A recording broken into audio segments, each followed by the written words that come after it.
Welcome to the MMA Roadshow, episode number 238.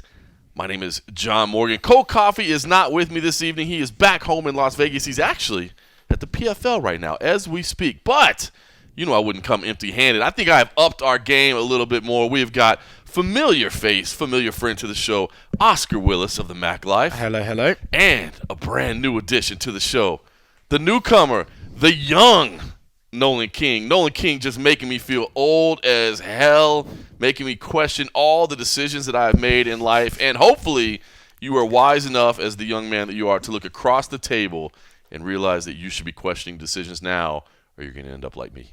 There you go. Hey, what a guy to learn from, right? What a great role model. Or something like that. Yeah. We are in Boston, Massachusetts, by the way, which is Nolan King's neck of the woods. We'll get into that in a little bit. Should say that Simon Samano, the boss man, is over there. He's working. By the way, I think we're doing something right. I mean, the boss man's over there grinding. We got cocktails in hand, a couple of frosty beverages. No joke. No joke. Oscar Willis from the Mac Life does have a bottle of Proper 12, and he's doing his boss proud over there. He's drinking some Proper 12 and having a little Sprite mixed in with that. Well, listen, you didn't have to out the fact that I was being a pussy with it. You know, you could have said I was drinking straight. Drinking it straight up like a man. Doesn't From even the put an bottle. ice cube in there. Speaking of manly beverages. Yes. Over here, by the way, no surprise. A little past blue ribbon. A little award-winning PBR. Meanwhile, Nolan King, it's a clear drink over there. I'm not sure exactly what's in the glass. I didn't ask. All I know, it's a clear beverage of some sort. John, that doesn't have any bubbles in it. Yo, it's spiked seltzer. Oh, that's what it is. He's got the White Claw. Yeah. Did he get the White Samano Claw? just There you go. drained me dry. Oh, my goodness. Oh, the boss man. He left you a little bit. There He left you a little bit. We're chilling here at our Airbnb, by the way. I want to say, I think we did pretty well for ourselves, gentlemen. I mean, hotels were ridiculously expensive this week. Of course, the UFC's in town. We're here for UFC on ESPN 6, Reyes versus Weidman. But I think the real seller in town was the regatta, right? These, what do you call them? Like, I know what boat races. The rowing, the rowing boats. Yeah, a rowboat. That sounds like like a little kid or something. Well, I mean, it's not a man's sport. So. Wow. Hot sports opinions being thrown all around there. Oof, just coming into enemy territory and just insulting everyone out here. Nolan, can you explain what that is exactly, though? It's a big deal. Hey, maybe if you didn't throw a tea in a river, we'd be more kind to you. I don't know about it. It's a good time to drop that. But honestly, man, I'm not read up on the whole rowing thing. Okay. You know, I wasn't waking up at 7 a.m. as a kid going up there and kind of studying the oars, watching some tape and doing some analysis. But it's a big deal, though, right? I heard Yeah, that it is a big deal. sold out Yeah. hotels. Which, bottom line is, it forced us into an Airbnb because Right. the hotels were insanely Yeah. expensive this week. But because, was it Harvard or something? Yeah, Harvard and Yale, I think. I mean, it's a niche thing, but when you get everybody that likes that thing out here, it can surely sell out some hotels. So. Yeah, it was hard. It was hard to find hotels, so we ended up in Airbnb. But I think we did pretty well for ourselves. We got a nice big house that we're all kicking it in. We're at the dining room table right now, or big great room table. In the, by the way, the neighborhood. Can you tell us about the neighborhood, because you revealed you broke some news that we are. This is the old stomping grounds of Whitey Bulger, the infamous character who forced Dana White out of Boston into Las Vegas. There it is. Yeah, we're in Winter Hill right now in Somerville, and that was Whitey Bulger's old stomping grounds, and it's changed a lot over the years. It's become it's gone from a poor neighborhood to kind of a mixed bag. You know, it's got college kids. It has ethnic communities that have moved into Somerville. It's all over the place. But this was his stomping ground. And I like it. I don't know, man. You know, those tabloid newspapers say he's still not dead, so we might want to be careful. Do they really? They say he's still around? He's finally come to get Dana. He's coming to get Dana.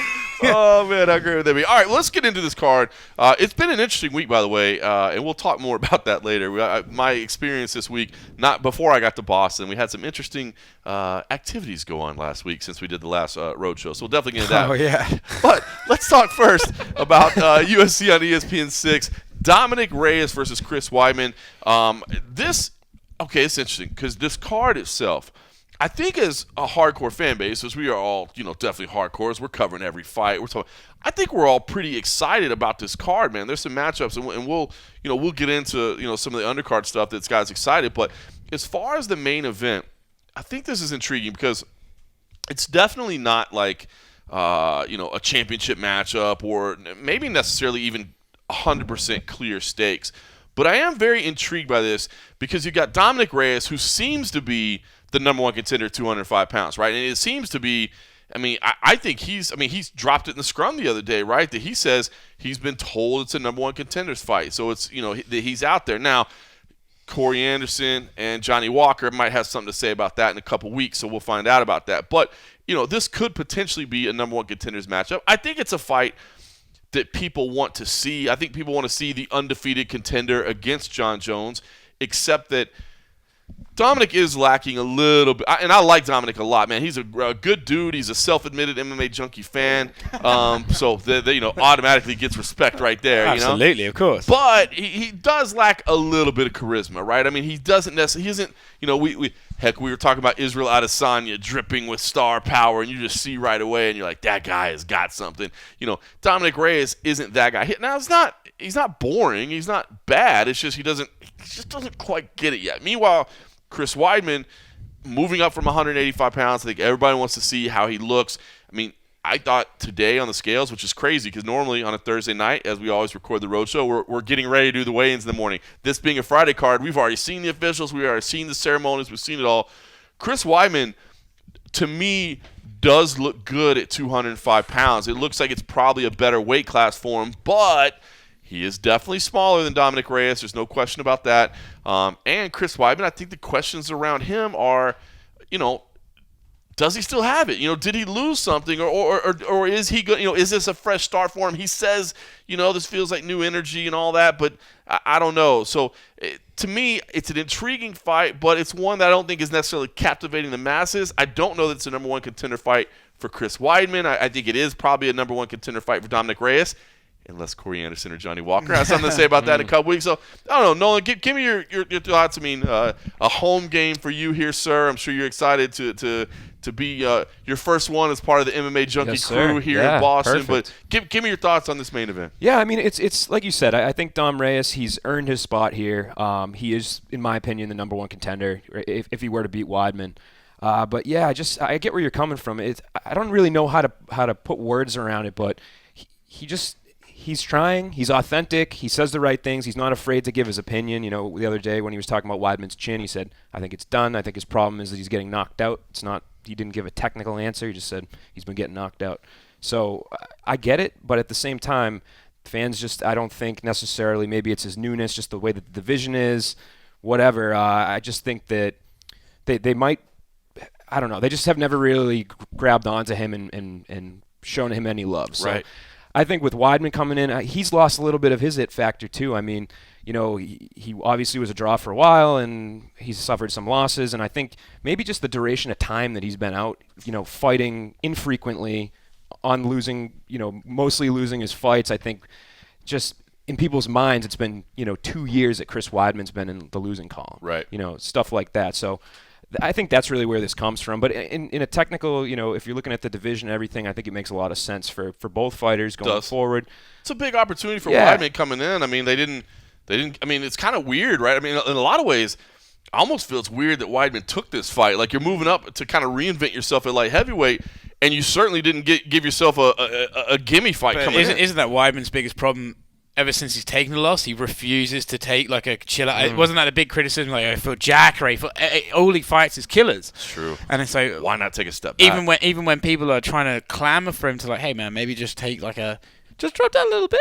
We don't really do tune-up fights in this sport, but if you could get something near to it, that wouldn't hurt you. But he never does. So I don't think it's out of character for Chris to take this sort of fight. So it made sense for him, but I think going on, just banking on Nolan's points of previewing the fight. With Dominic Reyes, it's kind of weird. Like you said, he's saying the right things and the fans aren't necessarily grabbing onto it. But I do wonder if he is, let's say, a spectacular win over a named guy away from clicking with the fans, right? Right. Like Darren Till was... for some reason, Darren Till came to my mind. Darren Till was nobody until he starched Cerrone. And then he was somebody. That's true. You know what I mean? And so I wonder if this is the thing where Reyes, if Reyes just kills Weidman in the first round, just starches him, suddenly he might be and then his words it might have a bit more gravity to it, and suddenly it might caught on with. And then I also thought with Darren Till, I don't know why maybe it's because his English is just in my mind, but with the moving up in weight thing, seeing him on the scales today, I can't imagine Darren Till looking anything other than better at 185 because his cut to 170 was so drastic, so insane. I'm not saying he might beat Kelvin, but he's going to look better. Whereas Weidman, to me, man, I think maybe when he was younger, he was more of a natural 205er than he is now because he's trained his body to be a 185er now. Because on the scales, like, he didn't look... When you think of someone moving up in weight to stop those drastic weight cuts, you suddenly imagine them to be this big ballooned, like, oh, this is their real size. Right. He didn't look that much bigger to me.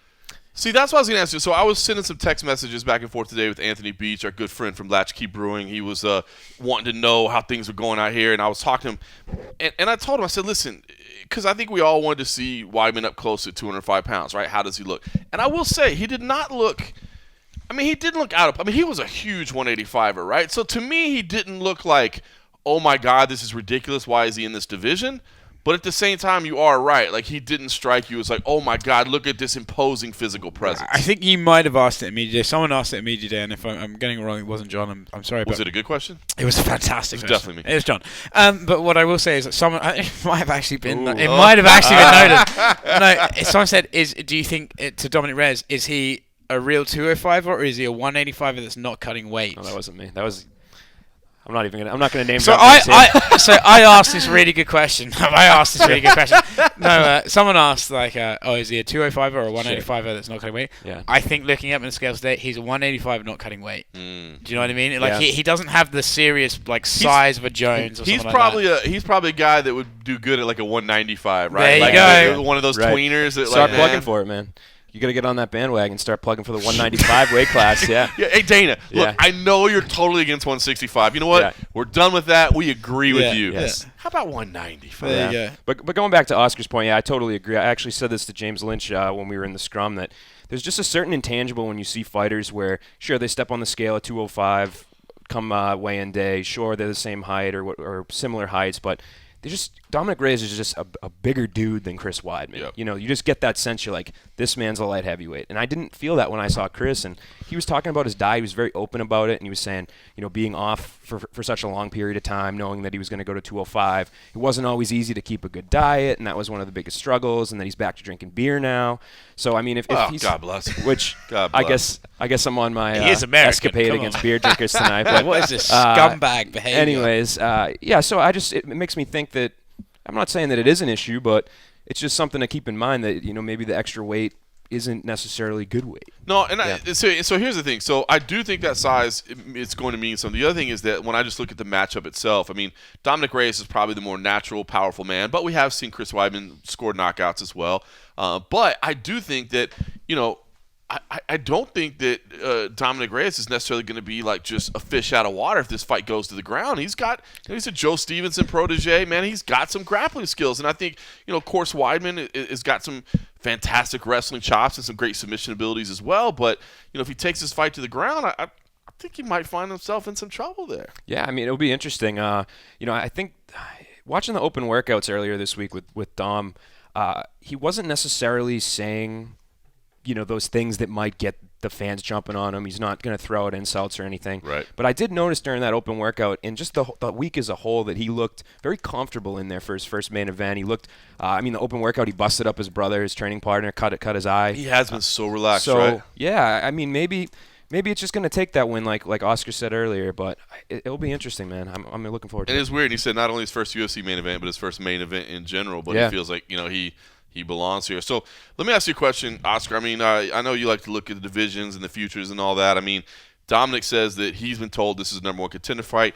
We all know that the way the UFC works, nothing is guaranteed. Do you feel like this is the number one contender fight, or are we basically waiting to see what Johnny Walker does? Because I don't mean this disrespectfully, but I know this may sound crazy. But if I'm John Jones, and I've got a choice, let's say Johnny Walker's victorious. I'm not trying to take away from Corey Anderson or anything like that, but let's say Johnny Walker's victorious because I think if Corey Anderson's victorious, he's going to have to wait behind Dominic Reyes because now you've got the undefeated Dominic Reyes, right? He's going to have to wait. So if Corey Anderson wins, I think Dominic gets the title shot if Dominic wins also. And again, that's my pick, so I'm not saying whatever.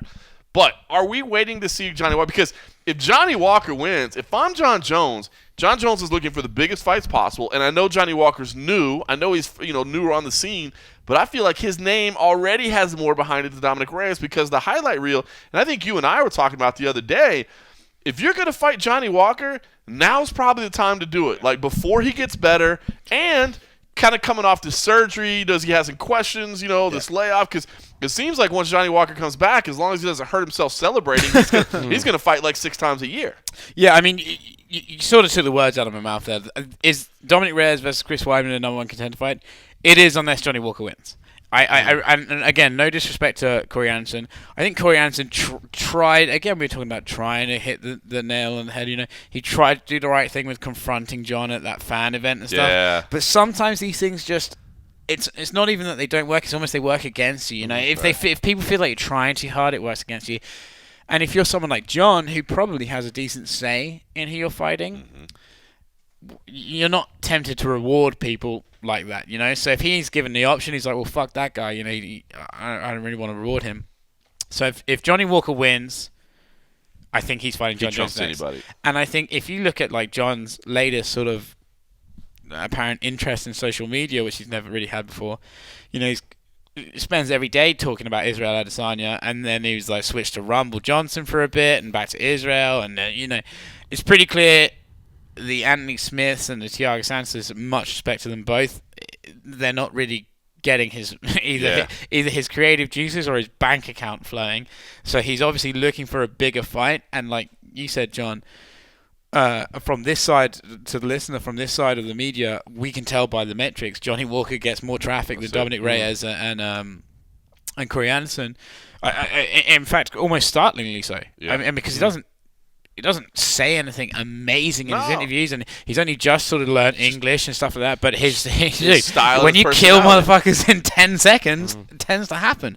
And I think so. If Dominic Reyes wins, I also think if Chris Weidman... I was going to ask you, what if Weidman wins? I was about to say, I also think if Chris Weidman wins and Johnny loses, I do think they could give it to Chris. Because they give it to Weidman over Anderson? You got to think... I hate that, because I like Corey Anderson Corey's so great much, too, man. But you got to think, like, they think stylistically, they think of how they can market it, they think of the highlight package. Yep. And like it or not in this sport, for whatever reason, it's kind of crazy, really. But what you've achieved 4 years ago, if it was mainstream, which Chris Weidman and Luke Rockhold on the same card as Diaz McGregor was mainstream, your name sticks out there. In fact, I mean, this is going a bit on a tangent, but like realistically, if you look at the women's division, anyone who fought Ronda Rousey has a bigger name value than anyone around now. Absolutely. Like Kat Zingano or Holly Holm haven't had the best record since their fights, but they're probably more well known than some of the women coming up now. So I actually believe that Chris Weidman could find himself in a title shot, and I actually think if he could sooner than people realize, because John wants to fight. John is trying to. He was teasing the fight, right? He was saying he's trying to burn through this contract. He wants to renegotiate. He's trying to fight, and I actually think if Chris comes out unscathed and Johnny Walker loses, I think you could see a John Jones fight in January, February. Yeah, and Chris and Johnny both have a leg up here too, just because of the this moment in time too. I mean, we saw what Jones DC did. That was a great rivalry, obviously, but the last couple opponents, I mean, Anthony Smith, Thiago Santos, I feel like Corey and Dom kind of fall into that. Yeah, they earned it. They did really well, but if we're going to give a jump ball, we're going to give it to the guy that's jumping knees through people's heads. So, I mean, it will be interesting. Obviously, Johnny has to get through Corey Anderson first. Which is no mean feat, by the way. I mean, we're really doing Corey a disservice, I feel like. He's very good. Yeah. He could shut down Johnny Walker. I know that'll make fans sad, because that's what he'll do. I mean, if he beats Johnny Walker... He's going to turn Dana White tomato red. Oh my God. I said tomato, not tomato. I've finally become American. You're so American. Yay! We all remember the day you became American. That's amazing. But you're right, because if he wins... Let's be honest. If he wins, it's probably not going to be because they stood in the pocket and they started just like throwing bombs, and Johnny Walker crashed first. Corey Anderson spinning back kick to the head. KO. If Corey Anderson does that, he can get whatever he wants. Yeah, that's right. Yeah. Like, sorry, you guys got to. All right, let me ask you one last question about this, because again, this fight itself, it has impact. I know it's not capturing everybody's attention, but Oscar, you said something funny. You mentioned the fact that John Jones is talking about Rumble. John Jones is talking about Adesanya. Obviously, Adesanya is talking about John Jones, and Adesanya did not. He took the gloves off, baby. He went at him hardcore on social media. So All right, let's say ideal scenario, or I mean, I don't want to say ideal because I'm not trying to put anybody down, but I guess the most marketable would probably be Dominic, because you'd have the undefeated contender, right? So let's say he wins. Let's say Johnny Walker wins. So you got those two guys out there that seem to be the most marketable right away. But then you've also got Adesanya on the table, and you've also got Rumble on the table. For you guys, I'll start with you, Nolan. I mean, if you had those 4 options for John Jones, which one would you want to see most? You know, I would want him to stick at light heavyweight. I think the Rumble fight's fun, but I think I would want that. And I think John said the same thing, that it would probably be a permanent move. So that would close the door. So I don't necessarily see that one happening. As for the others, that's a tough toss-up. There's a part of me that always likes the slow burn of a fight down the line. Right. Having Adesanya, a guy that's got a full head of steam, go in and fight a superstar like Jones. You know, somebody's going to come out of this whole thing maybe a little less valuable. Sure, it's going to be a cash grab. Sure, it's going to be a huge fight that's going to be one of the biggest fights they put on in a while. At the same time, I feel like you should make it so that the stars align a certain way. Right. So for me, you know, I always like to think of this as being you only get rewards when you earn them. I know the UFC's not like that. So if I'm going with right. I'm just you know, if it was me, I think that if I were to put money on it, I would say if Walker goes out there and KOs Anderson, that would probably be what I would. What about you, Oscar? Because I mean, listen, the Adesanya, especially now, they're chirping back and forth at each other, man. It seems fun. But, I mean, to me, like, Adesanya, he even said it. He calls himself the double interim champ, right? You know what I mean? Like, if you're the double interim champ, like, shouldn't you at least be the champ first? I mean, is that one too good to pass up, or do you feel like he should stay at light heavyweight? Well, actually, like, Nolan, made a great point there, because in this game, the slow burn is always a risky maneuver because, you know, people come and fuck your plans up pretty quickly. Yeah, right. We've been criticizing the heavyweight boxing division right now for them not making the fights. But I do think there's something to be said that let's let that one just cook a little bit. You know, I think since the sale, it's only been cooking for like 2 weeks. Right? Since the sale, I felt like the UFC were thinking short term to make their money back, not long term. Like if you remember Jones Brock, like that whole thing, they were going to do that. I was like, but what if Brock wins? He's just beaten your pound for pound best, and you've got one more. You got one more fight out of him, maybe. Yeah. It's short-term booking to make, you know, money. So I think Israel Jones definitely would not be mad about it. But like you just said, John, like let's let it, like it would. In fact, in this day and age when it's all entertainment, like usually when a dude wins a championship now, he's talking like, I'm going to go up to the next division, I'm going to fuck that guy up. So like, actually, Israel could form a niche by being like, I'm going to defend my title at 185 3 times, clear out the top contenders, and then I'll go up. Yeah. And but by the way, John will wait for him. Let's not get it twisted. John will wait for him. John wants that fight. Oh, dude, there's a reason he's engaging right now. John doesn't engage just because he released Daniel Cormier of his duties. So congratulations, Daniel. I'm so proud of you. But, you know, like, it's John wants that fight. He obviously believes it's very winnable, and he wants that fight because it's going to make him lots of money. So John's not, like, John can pretend, you know, whatever. He wants that fight. I think it's unfortunate that there's not, like, almost like a, I know disrespect to Dominic Reyes. Like, Dominic Reyes versus John Jones, I feel is almost like another Anthony Smith or a Thiago, where it's like, oh, he's nearly there, but he's not really ready, and they're going to put him in there. And Johnny Walker feels like he's almost way too early to be fighting John Jones. And it's kind of sad there's not like a third person to be like, well, he can fight John while Dominic gets one more win and is really ready, and then Johnny can really build up ahead of steam. I thought of an option that we haven't even brought up yet. Go on. Matt Hamill. Dude, he's... I don't know what's in that clear beverage over there. There you go. There's some paint thinner over there. So Tito Ortiz beats Alberto Del Rio, comes back to the UFC, fights John Jones. Yes. I'm on board. All right. Well, I'm glad this is a high-level like MMA show. You know, first time on that we can analyze the real issues that are going on in this sport. Yeah, there you go. I like it. Bring it up. All right, let's do this.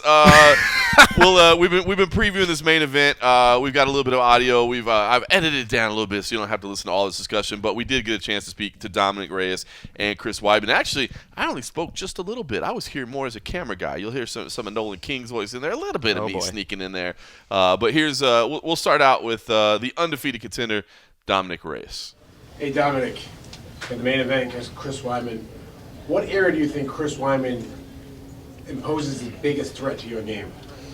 Wrestling and experience. Having watched your workout yesterday, one of the words I would use was comfortable. You just seemed flowing out there. You seemed happy to be out there, focused. This is your first main event. I mean, does this just feel right for you? It does. Everything's kind of aligned, to lead to this moment, and man, I can't wait. How is this fight week compared to other fight weeks with being the main event and everything else, and fighting on the East Coast and everything else? Yeah, I'm the main event. I have a nicer room. I have a couple more guys with me. How nice a room we talking here? We're talking a nice room. Yeah. We're talking. I got a living room. Is that sort of like validation too? Just everything you've done, you've been undefeated, and now this is kind of like, people know how talented you are, but this main event's, it's a big deal. Oh, it's huge. It's a huge deal. I kind of came up.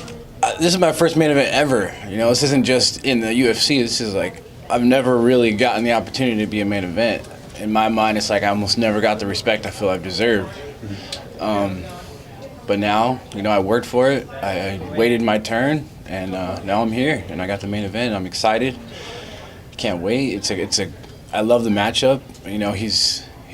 The thing about Chris, he's a good guy outside of fighting too. It's not like he's a scumbag, which wouldn't matter anyway. But it's good to be fighting a good dude. So whatever happens, the better man will win.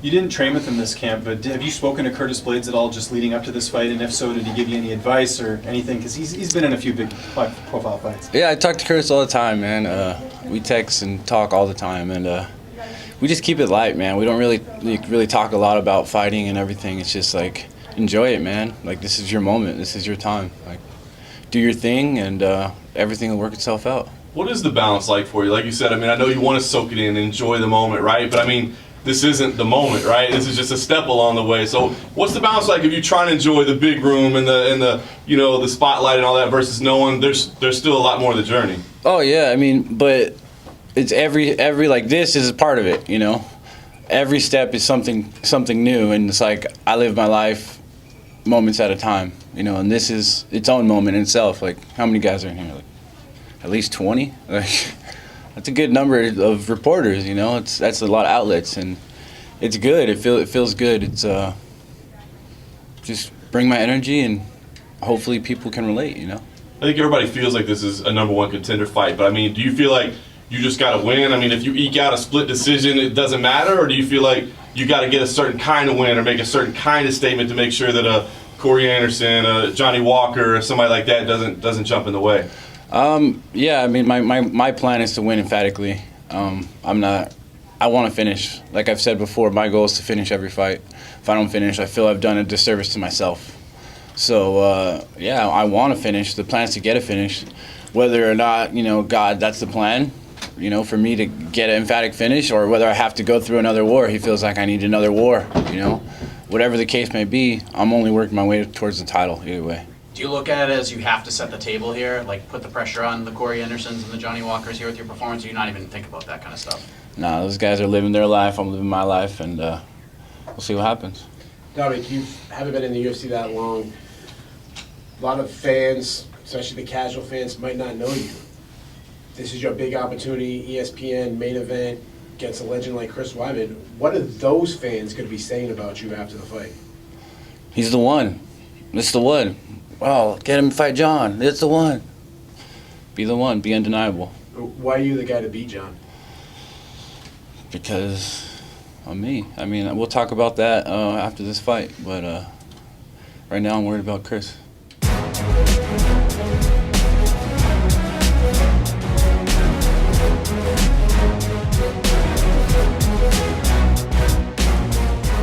All right, and then after Reyes, shortly later, it was the former middleweight champ, Chris Weidman. What's up, guys? The day before weigh-ins, a little bit different than the last few cuts that you've had on weigh-ins eve. Yeah, man, it's crazy. I always look forward to my weight cuts just because if you don't look forward to it, then you're hoping it doesn't come and it's only worse. So I was always positive about it, but now that I'm not cutting weight, I'm like, holy smokes, I was killing myself all those years.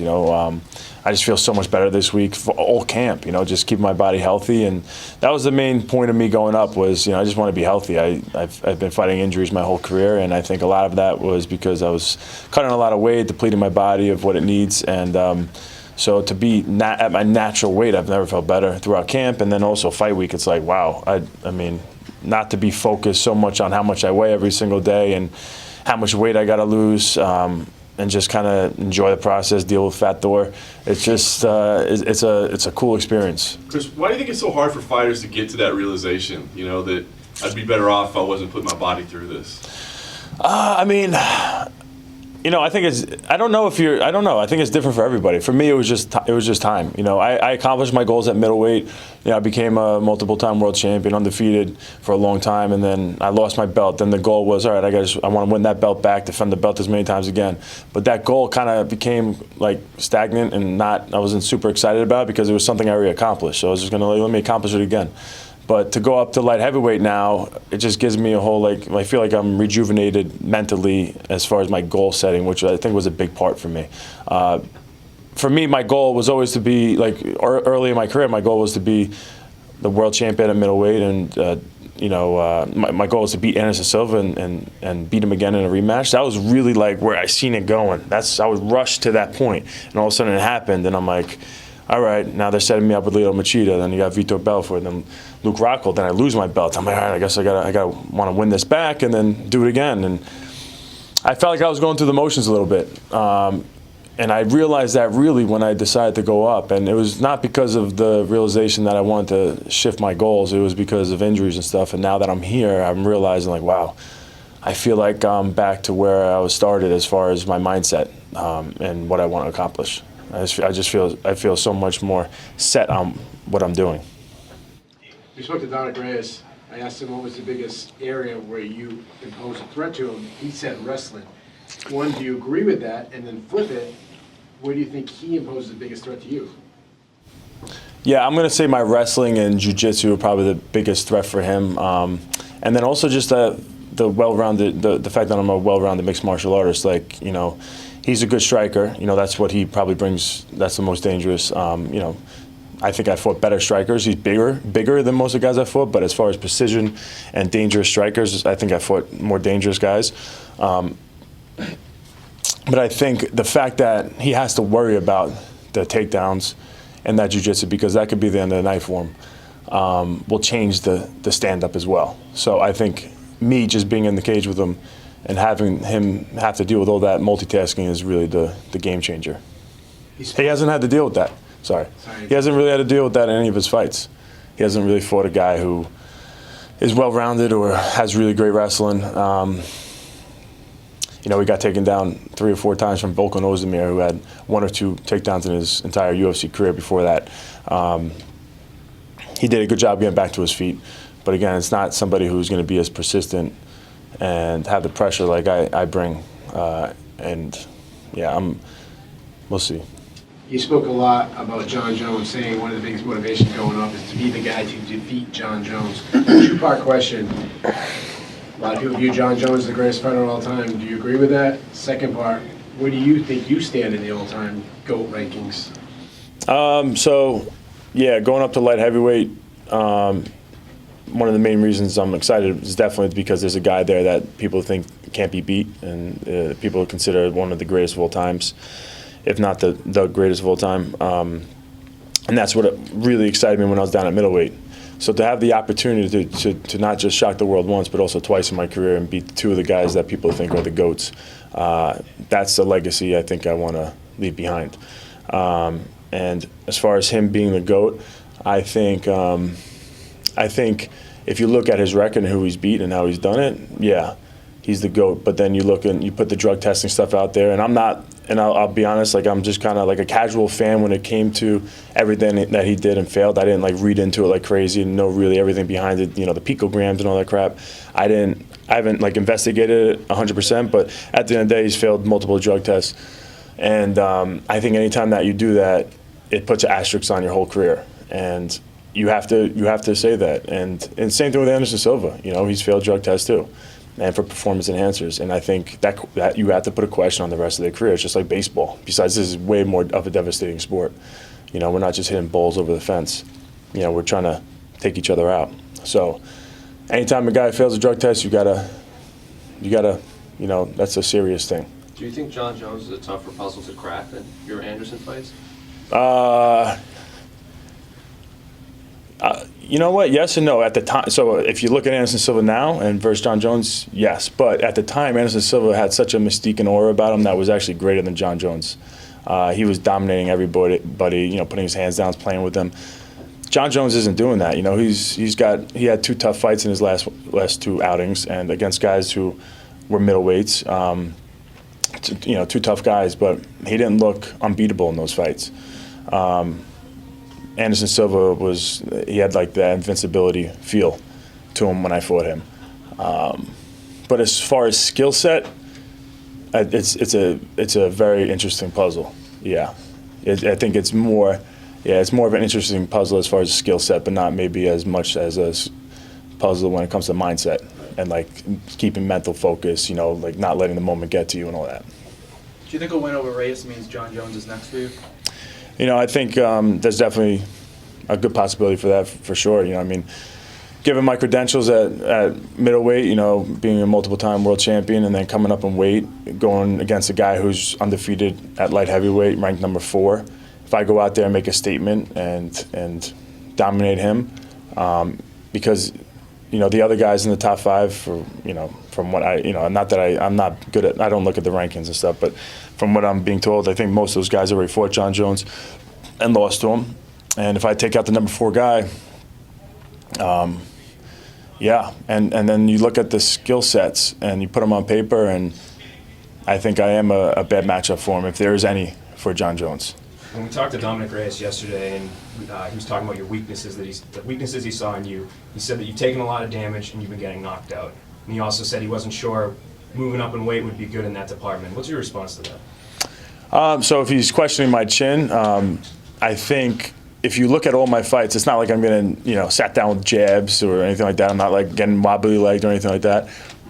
If you look at the 2 fights where I got hit with big shots, it's really the Yoel Romero fight and the Jacare fight. And I think in both those cases, it was technical issues that I made. And Yoel Romero, I shot to the wrong side. He was coming off the stool super late in the 3rd round. He looked exhausted. I'm like, all right, listen, 1 takedown on him, it's over. I shot my head to the wrong side. He came over with a beautiful knee, and boom. That's a knee that probably knocked out anybody. I didn't go out. I was still moving, holding on to things, trying to go. But, I don't think that's anything with my chin. And then my Jacare fight, that's a fight. He actually hit me with some things in that fight, and no issues at all throughout the whole fight. And then 3rd round, I'm winning. And he's trying to circle me down. I'm circling out, and I'm like, I'm stopping, going to throw a big right hand. He throws his right hand, and I didn't slip my head out enough, and he connected on a huge shot. And I think it's another huge shot that probably would have put down anybody. So it's not like I'm getting hit with these little clips, and you see me wobbly. Yeah.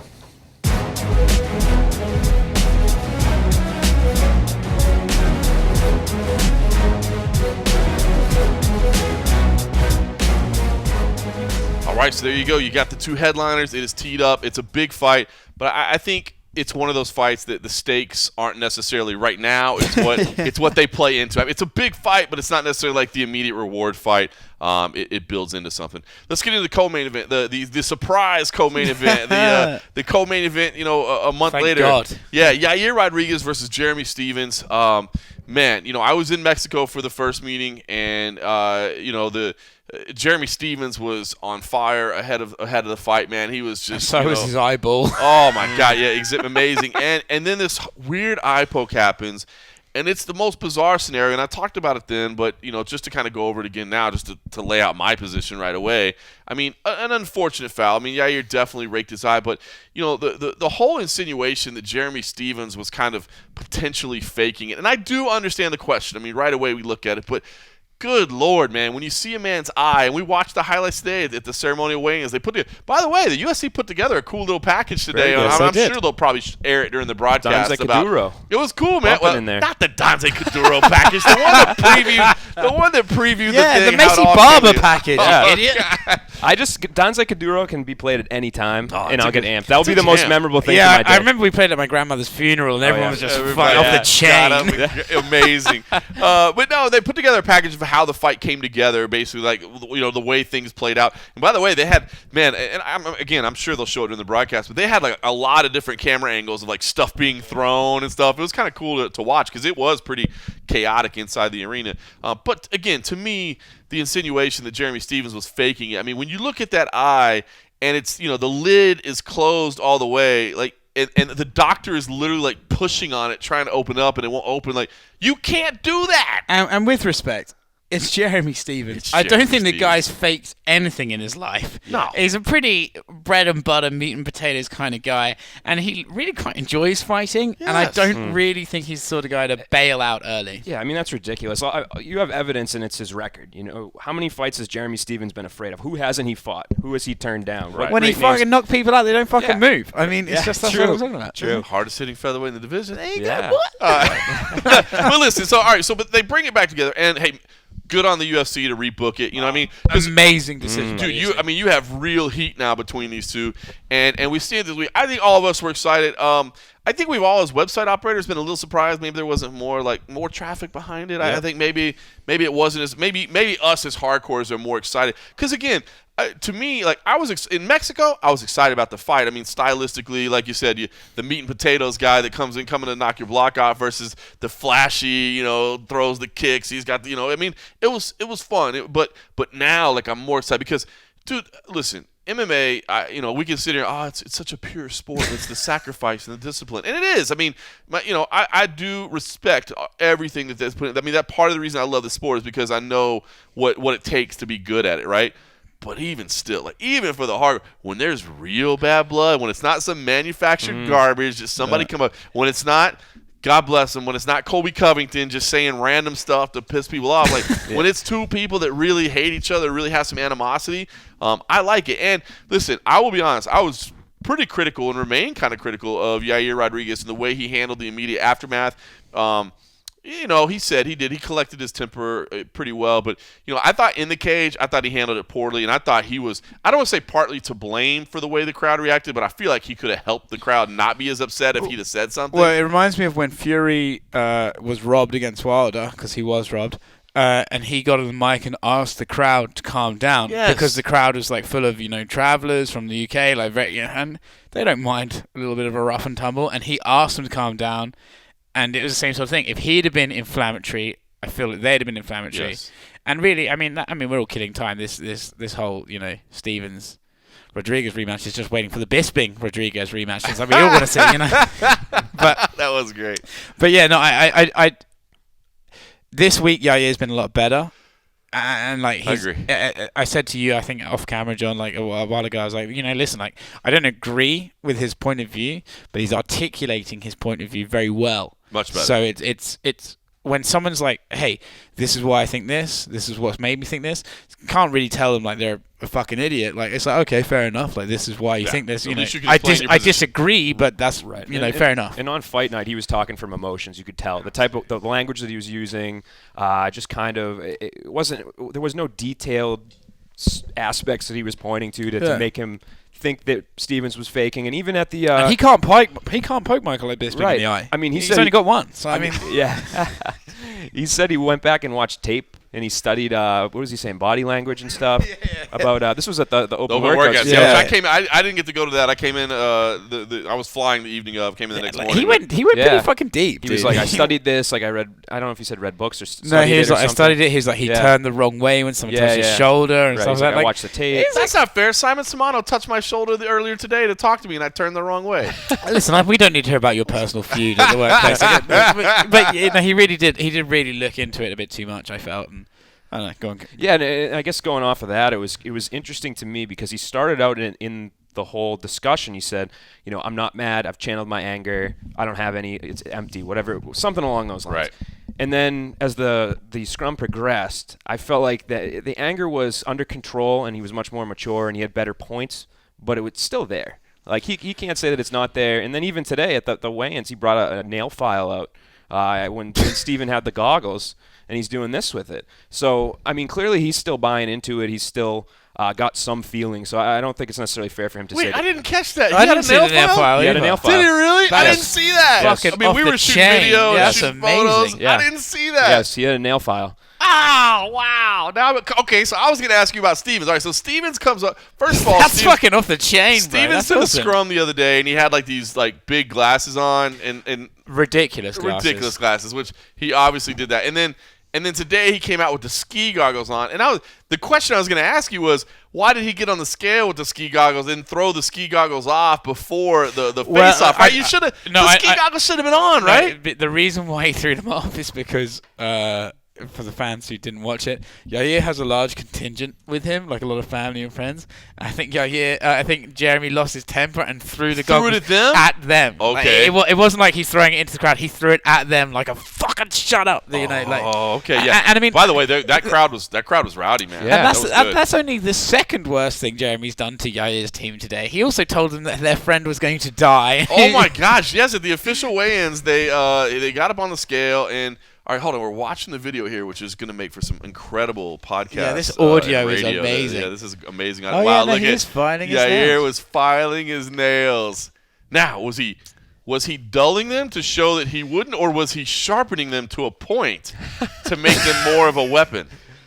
Oh man, I don't know. The way that this feels like a real breakdown of footage now, doesn't it? The movement. If you watch a slow replay, he files him to the left from the right. The movement and technique that he was using seemed like he was in for a slow burn. I tell you what, I think Yair's shit because he didn't spin enough times before he did that. You know? Usually he's spinning. You know?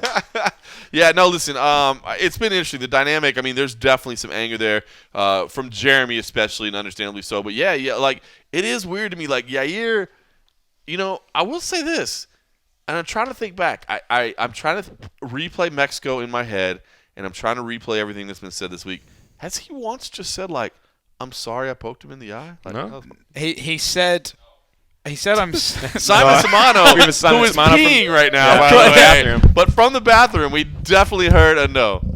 No. All right. No. Simon Confirmed. Samano has confirmed from the banyo that Yair never said, I'm sorry I poked him in the eye. I think he said, like, it's one of those, like, I'm sorry you feel that way. Apologies. I'm sorry you feel that way. That's I'm sorry by the way, you if feel you're in a that. relationship, don't ever say that to your wife. Yeah, it's not good times. But yeah, no, I think he's done the old, like, I'm sorry if you feel like I poked you in the eye. That's great. And it's fine. Look, I'm not trying to beat up on Yair Rodriguez. I like Yair Rodriguez a lot. I mean, I think he's a very, very polite, respectful guy. I think he's basically like kind of carrying. I mean, obviously with Cain Velasquez moving on to WWE, he's kind of carrying the Mexican flag now. He's fun to watch. I mean, how do you not like watching Yair? So I'm not trying to like. I don't want to make it just sound like we're just sitting here just shitting all over Yair Rodriguez, man. But I just the whole handling of this thing has been weird, and I don't know, man. It's just. Again, I like the guy, but it's just kind of left me with a weird taste. And I will say, the comments on our website, the like to dislike ratio is off the fuck. Not good. Yeah. Not good. And I will say that was a big storyline I felt from the last fight was the swing. I felt like people were going into that fight rooting for Rodriguez. Stevens, fans have always, I think, enjoyed watching him fight, but I don't think that he's necessarily somebody I would say they root for. Right. They like to root against him. That's a very diplomatic way of putting it, for sure. He might be listening to this. So, but. I think the swing from Stevens, the swing from Stevens being the unpopular guy to Rodriguez being the unpopular guy after Stevens been doing this since 2007 in the UFC. Let's have it right. This is a one-fight swing for the popular guy. It is. Yeah, Jeremy Stevens is It's unpopular crazy. after this fight. Yeah. And I don't disagree with yeah. that at all. But I do think that when we talk about popularity, we always have the like-dislike factor. But then we also have, do I want to watch this guy fight more because of this? So I think that he could use this momentum where people are rooting for him, they're interested in this fight, and take it from here. Let me ask you one thing. Should the UFC I don't even know why I'm asking this. I'll just say it. The UFC should pull him aside and just say, hey, the whole thing about if he doesn't die, it's not a win. I mean, listen, right before we started recording, Oscar, you and I were having a very real discussion about the boxing deaths that have occurred, this year. Yeah. I mentioned you, and I mentioned it before, Kevin Iole, longtime boxing writer, Nevada Boxing Hall of Fame. I mean, he's seen 7 different boxers die. He's been ringside for that. look, I mean, I do believe, and I hate to say it, and I hate talking about it, but I mean, I do believe at some point in time a death is going to happen in the UFC. I mean, it has happened in mixed martial arts. It hasn't happened in the UFC. I do think it's going to happen. I do believe we're at a point in the sport where it doesn't mean, okay, now the sport's going away and all that. I think there was a time where we worried about that, but obviously none of us want to see it. But, I mean, the odds of it, I know it's probably not going to happen here, but who knows? I just hate people saying it. Why do you have to say death? Well, dude, it's interesting you put it out there because literally two just said that, which says about my lackluster skills as a reporter. I haven't thought about this, but when Deontay Wilder earlier this year was like boxing heavyweight, not really a champion because Fury beat him, but when he was saying like, you know, I want a death on my record. I want to be the first. Like, he's like, I want a death on my record. It will really legitimize me. When he said that, I was disgusted because people have died in that fucking ring. People die to make a better life for themselves and their families, and it's fucking gross that even if you're doing it as promotion, right, you're trying to do it. But for some reason, when Jeremy says it, I'm like, oh, this is hardcore. But if you think about it objectively, if Jeremy Stevens says, oh, if you don't die, it don't count, and then he fucking hits Yair, and Yair hits his head on the canvas and doesn't get up, and Jeremy Stevens called that before it happened, that is beyond a tragedy. Not just for the sport. I mean, I agree. You would assume Jeremy would also be like, fuck, I didn't want him, you know. Hey, look, we're not like the PC police over here. You yeah, know like, what I mean? It's listen, not like we're like, hey, Jesus Christ, I'm drinking whiskey in our while I'm doing sport. this. Yeah. You know, I don't give a bollocks about upsetting people's feelings, but it's like sometimes, like, for Jeremy, and we were talking earlier again in the same conversation, John, about how MMA and boxing are like cousins, but also not really cousins. Right. People only like relate them when they feel like doing it, and they don't need to be related all the time. Step cousins. Yeah, there you go. Yeah, you know that's. But Jeremy Stevens is basically saying, "Oh, I need to kill him on the same week a boxer died in the ring." Yes. And I don't think the UFC would take him aside necessarily because it's one of those fights. It's a co-main event on a fight night card. It's not getting mainstream appeal and stuff. But you know what? Yeah, the more you say it, the more I'm like, you know what, dude? It's actually pretty in bad taste. Like, just say something. You know, like I have to analyze my own biases because when Deontay was like, I want a death on my record, I was like, you're a fucking piece of shit, mate. And I haven't done that for Jeremy, but so I think you probably need to, yeah. So I think, yeah, he needs to stop saying this. Yeah, it's a tough subject because, again, we run into this. I think Colby Covington's really brought it to our attention is like extreme makes people talk. And how extreme can you get?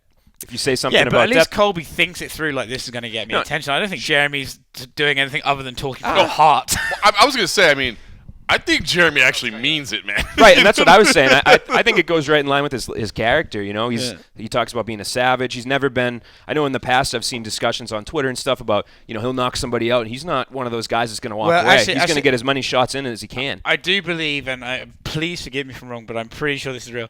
I think a kid – spoke shit to him on Instagram. Yes. Had R.I.P. Dad in his bio, and Jeremy replied, "I'm going to bury you next to your father." What? Yeah. Oh my God! Was that recently? No, that was like a year ago.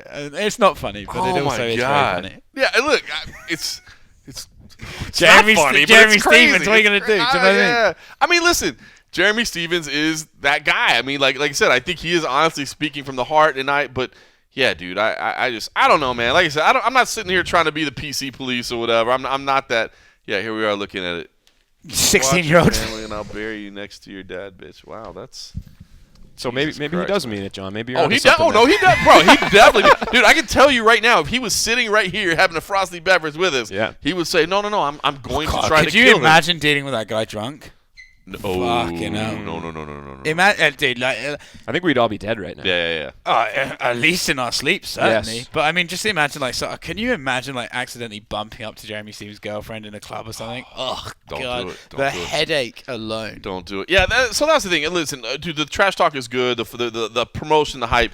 I just feel like, again, maybe I don't need to talk about death. Yeah, death is probably because it's going to happen. Look, it's going to happen, and I have said it, man. And I hate to be that guy, but I just know it. I mean, this is not a safe sport overall. I mean, they do as we said, the medical testing they do, everything they put into it, man. They make it as safe as possible.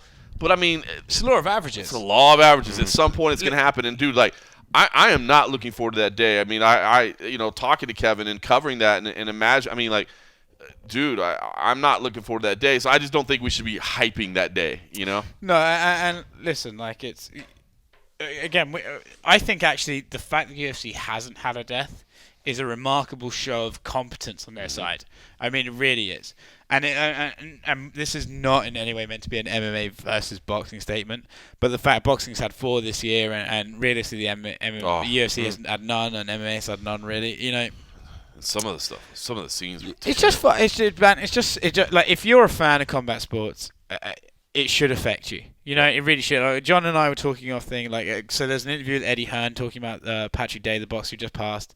And he's like, I met him for 30 seconds and he was crying. And you could tell it was a genuine, just guttural emotion. I think if you love combat sports, any death it should affect you somewhat on a level that other people who aren't fans don't really understand. You know, this is our sport, this is our life, you know. And it's when Joao in Ireland died, you know. It just sucks. It just sucks. Yeah, and I even tweeted out last night, and John, you retweeted me. It's like, people listening, remember that when you fucking tweet them bullshit after they lose. So remember that when it's like, oh yeah, you ain't coming back from this one, are you? Like, their lives are literally on the line. Yeah, absolutely. And for me, everybody likes to be right, but something that I was wrong about when I got into the sport, I started watching, I was a fan.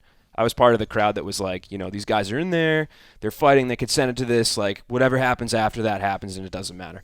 And I think over time, like, you know, just seeing what's happened in boxing, what's seeing it happen on the regional scene where these guys go in and they never come out. They never get to go see their family afterwards and talk about, you know, stopping even. They don't get the option. It just happens. And, you know, when Maxim Dadashev had passed away in a boxing match earlier this year, in between the time that he passed and when the fight happened, that's some of the most disturbing footage that I've ever seen in a fight, you know, going out. And the thing about that is that goes to show you, that trainer, I'm slipping my mind right now, but he was praised for throwing in the towel, for being the cornerman that was willing to do this. So he did everything right that the sport said, hey, you're doing it right. And it still wasn't enough. And you actually beat me to the point as well, because sorry, listener, that we're getting fucking. I'll say, man, you know, the MMA Roadshow, just some casual listening, a couple cocktails, you know. Listen, I just want to talk about my feelings. But it's true. But and this is another reason why. Guys, don't be afraid to throw in the towel. There was Thomas Gifford last week. Who did my? Yeah, it was Thomas Gifford. Yeah. And listen to me. Like in the second, after the end of the second round, he said, "Do you want to stop?" The fighter is well aware there is a camera pointing in his face. He is not, he or she is never likely to be like, yeah, I'd love to get out of here right now. It's your job to be like... That's the fighter mentality, dude. That fighter mentality is always going to say, I don't want to stop. But listen, that little pause he gave before, that is the coach's job to be like, he wants out, he can't say it right now. I think actually the conversation that was referenced on the broadcast, I don't know if I was really paying attention in between rounds, but I believe one of the announcers said that Montoya asked him, how are you feeling right now? And he said... Terrible. Bisping said that, yeah. Yeah, so, I mean, to me, like, when you start to hear those words, too, especially, like, did we, you know, there's maybe a 1 in a million chance you can win. I get it. You don't want to take the money away, but, you know, man, why do they even allow you to throw in the towel? In what circumstance would you? In fact, I mean, when listen, like, let's have it right. Like, when the referee's standing going, hey, you need to be better in this round or I'm going to stop it, and your coach says, how do you feel? Terrible. Do you want to carry on fighting? These are all pretty big fucking red flags, really. Do you know what I mean? And like you say, like...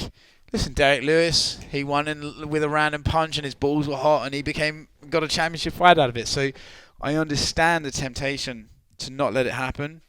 But I always think back to like that Raquel Pennington one when she was like, I don't want to continue, and they basically fucking kicked her back out there. It's like, what happened is she got fucking starched and the worst happened or something. You know, that's on you at that point.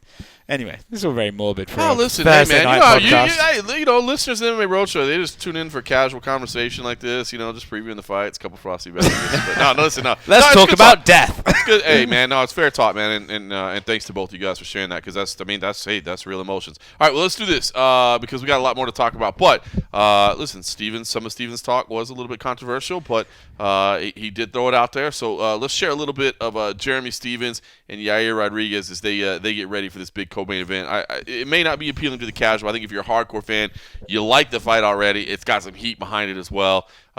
Jeremy Stephens was the first one that came in and spoke to us in the media room. Jeremy, how weird has this whole experience been? I mean, I'm sure you're happy to to get another fight in, you know, after what happened last time, but just having to run this whole thing back and talk about everything and folks, everything's so close after what happened. What's this been like for you? It's fucking great, you know.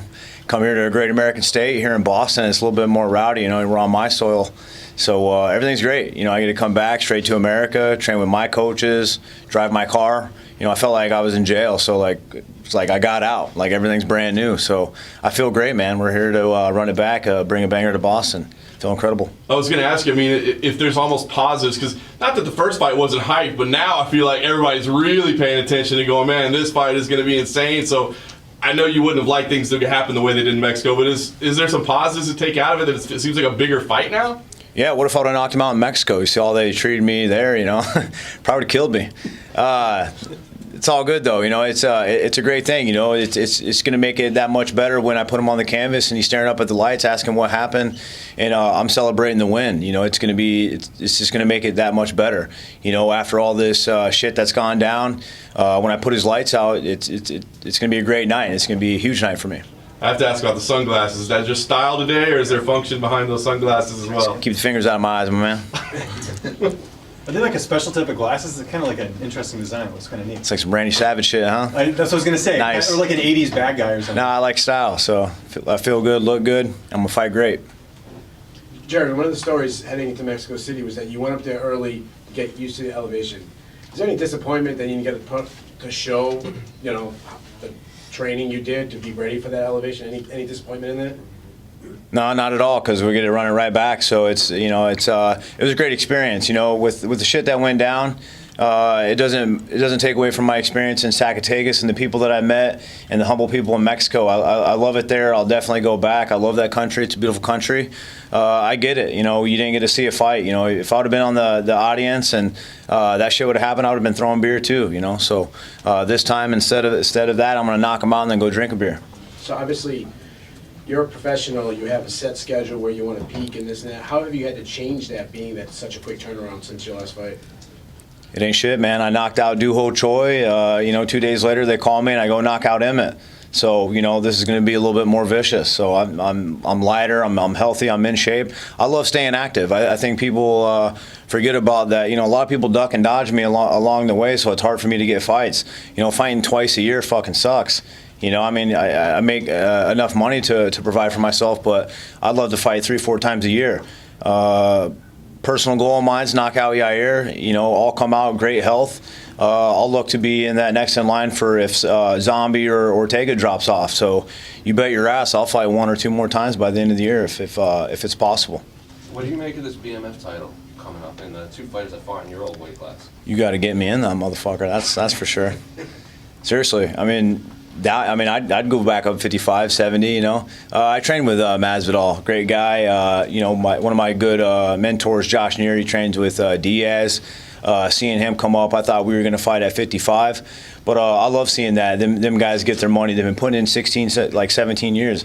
I've been a professional fighter since I was like 16. We're not professional, but I've been fighting since I was 16, professional at 18. That's like 17 years in the game. I'm up there with the best. I fought the best, fought nothing but killers, you know. So, you know, no one's ever taken the dog out of me. If you're gonna beat me, you're gonna be weaseling away, running for your fucking life and squeaking out decisions, you know, trying for a little bullshit takedown just to hold me down. You know, no one's ever taken the dog out of me. So you can put me in that BMF title runner coming up. So I'm down. Jeremy, in recent interviews, you called yourself a real fighter. You just said you were a savage. You said you're a bad motherfucker. Do you think Yair fits that description too, or no? No, he's a karate kid, man. He's a karate kid. I don't think he is, bro. I think he's trying to be something that he's not. And he's going to find out the hard way come Friday night when his lights are out.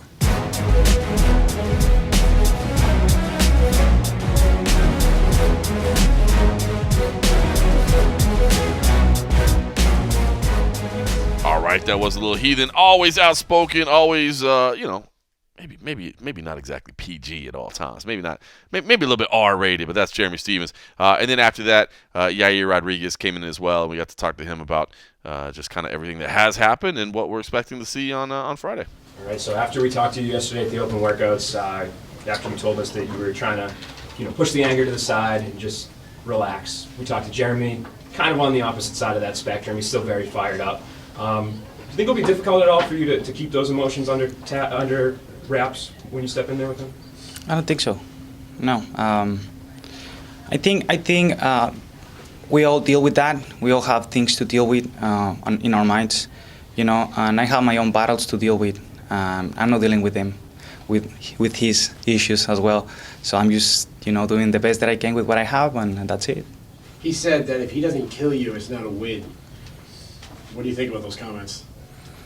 As I'm telling you, bro, I think everybody has their own battles to deal with. If he thinks that way, then God bless him, bro, because he's in a deep shit right here. I think he already has a lot of trouble in his life and stuff that he has to deal with that I don't even really want to keep on pushing too much into his head. I want him fresh for this fight because, he's a tough opponent. I don't want him to be weak. This is showing me that he's weak. And I want him fresh. I want you fresh, bro. Being very calm, he was very emotional. Do you think that benefits you to Friday?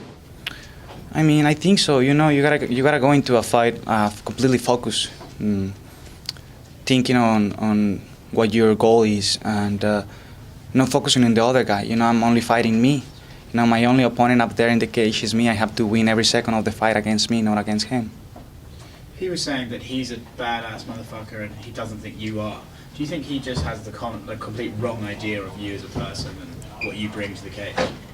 Well, as I said yesterday, I welcome you anytime. Whenever you want to come to my hometown and you want to see how life is in there, I can show you real quick. Things go there from 0 to 100 in less than a second. So if you think that, I'm fine too, but I can show you anytime. Do you think that's just because of your fighting style? You got the flashy kicks and stuff. Maybe someone like him, who's a bit more of a brawler, they see that and they think, oh, this guy's not the same as me. Doesn't have the same grit. I think. So it's two kinds of people: those who kick somebody when he's in the floor, and those who doesn't. I'm not one of those guys. I don't kick nobody whenever he's in the floor.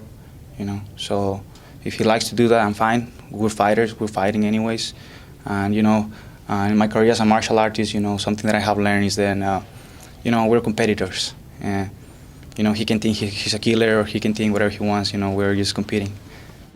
Speaking of your hometown, Mexico City obviously came out very hard for you, cheering like crazy. They also got a lot of criticism for throwing things into the cage, pouring beers on fighters. Apparently, Angela Hill claims that Jeremy got punched by a fan. What do you think about those actions? Well, I don't think. Do you think it'll affect going there in the future? I don't think people's reaction was the most proper, But I couldn't do nothing about it. I didn't tell the fan punch him, I didn't tell the fans throw shit at him, throw things at him. It was people's reaction, first reaction before even I start speaking in the microphone. You can go and watch the replay again. I remained calm until I was in the cage for those 6 minutes. The doctor was shaking him, and people started throwing stuff at him, and people was putting a lot of pressure. He was just with his eyes closed. I think right here with your eyes closed is one word. Whenever you close your eyes and whenever you're in a dark room by yourself, who you are, what you're thinking there, that's what it really matters. I think whenever he closed his eyes and whenever he realized and he was in deep shit, he decided to use the rules to get out of there as soon as possible. Yeah, do you have any regrets though? Like I saw a lot of people say that maybe if you'd have told the crowd to calm down a little bit, speak in Spanish on the microphone or something. Do you feel like maybe in retrospect you could have handled that situation a little bit different? Maybe you could have helped the crowd calm down a little bit? I think I did with what I said, but he was already out of the place whenever I grabbed the microphone. You can go and watch the replays again, as I'm telling you, people start throwing stuff before I even start talking or doing anything. As I'm telling you, I don't think it was the best reaction, but it was the most natural reaction of people doing that. Poor Jeremy, bro. I think nobody would like to have that situation. I think it was kind of sad. But even like that, I think the most hurt in there was me.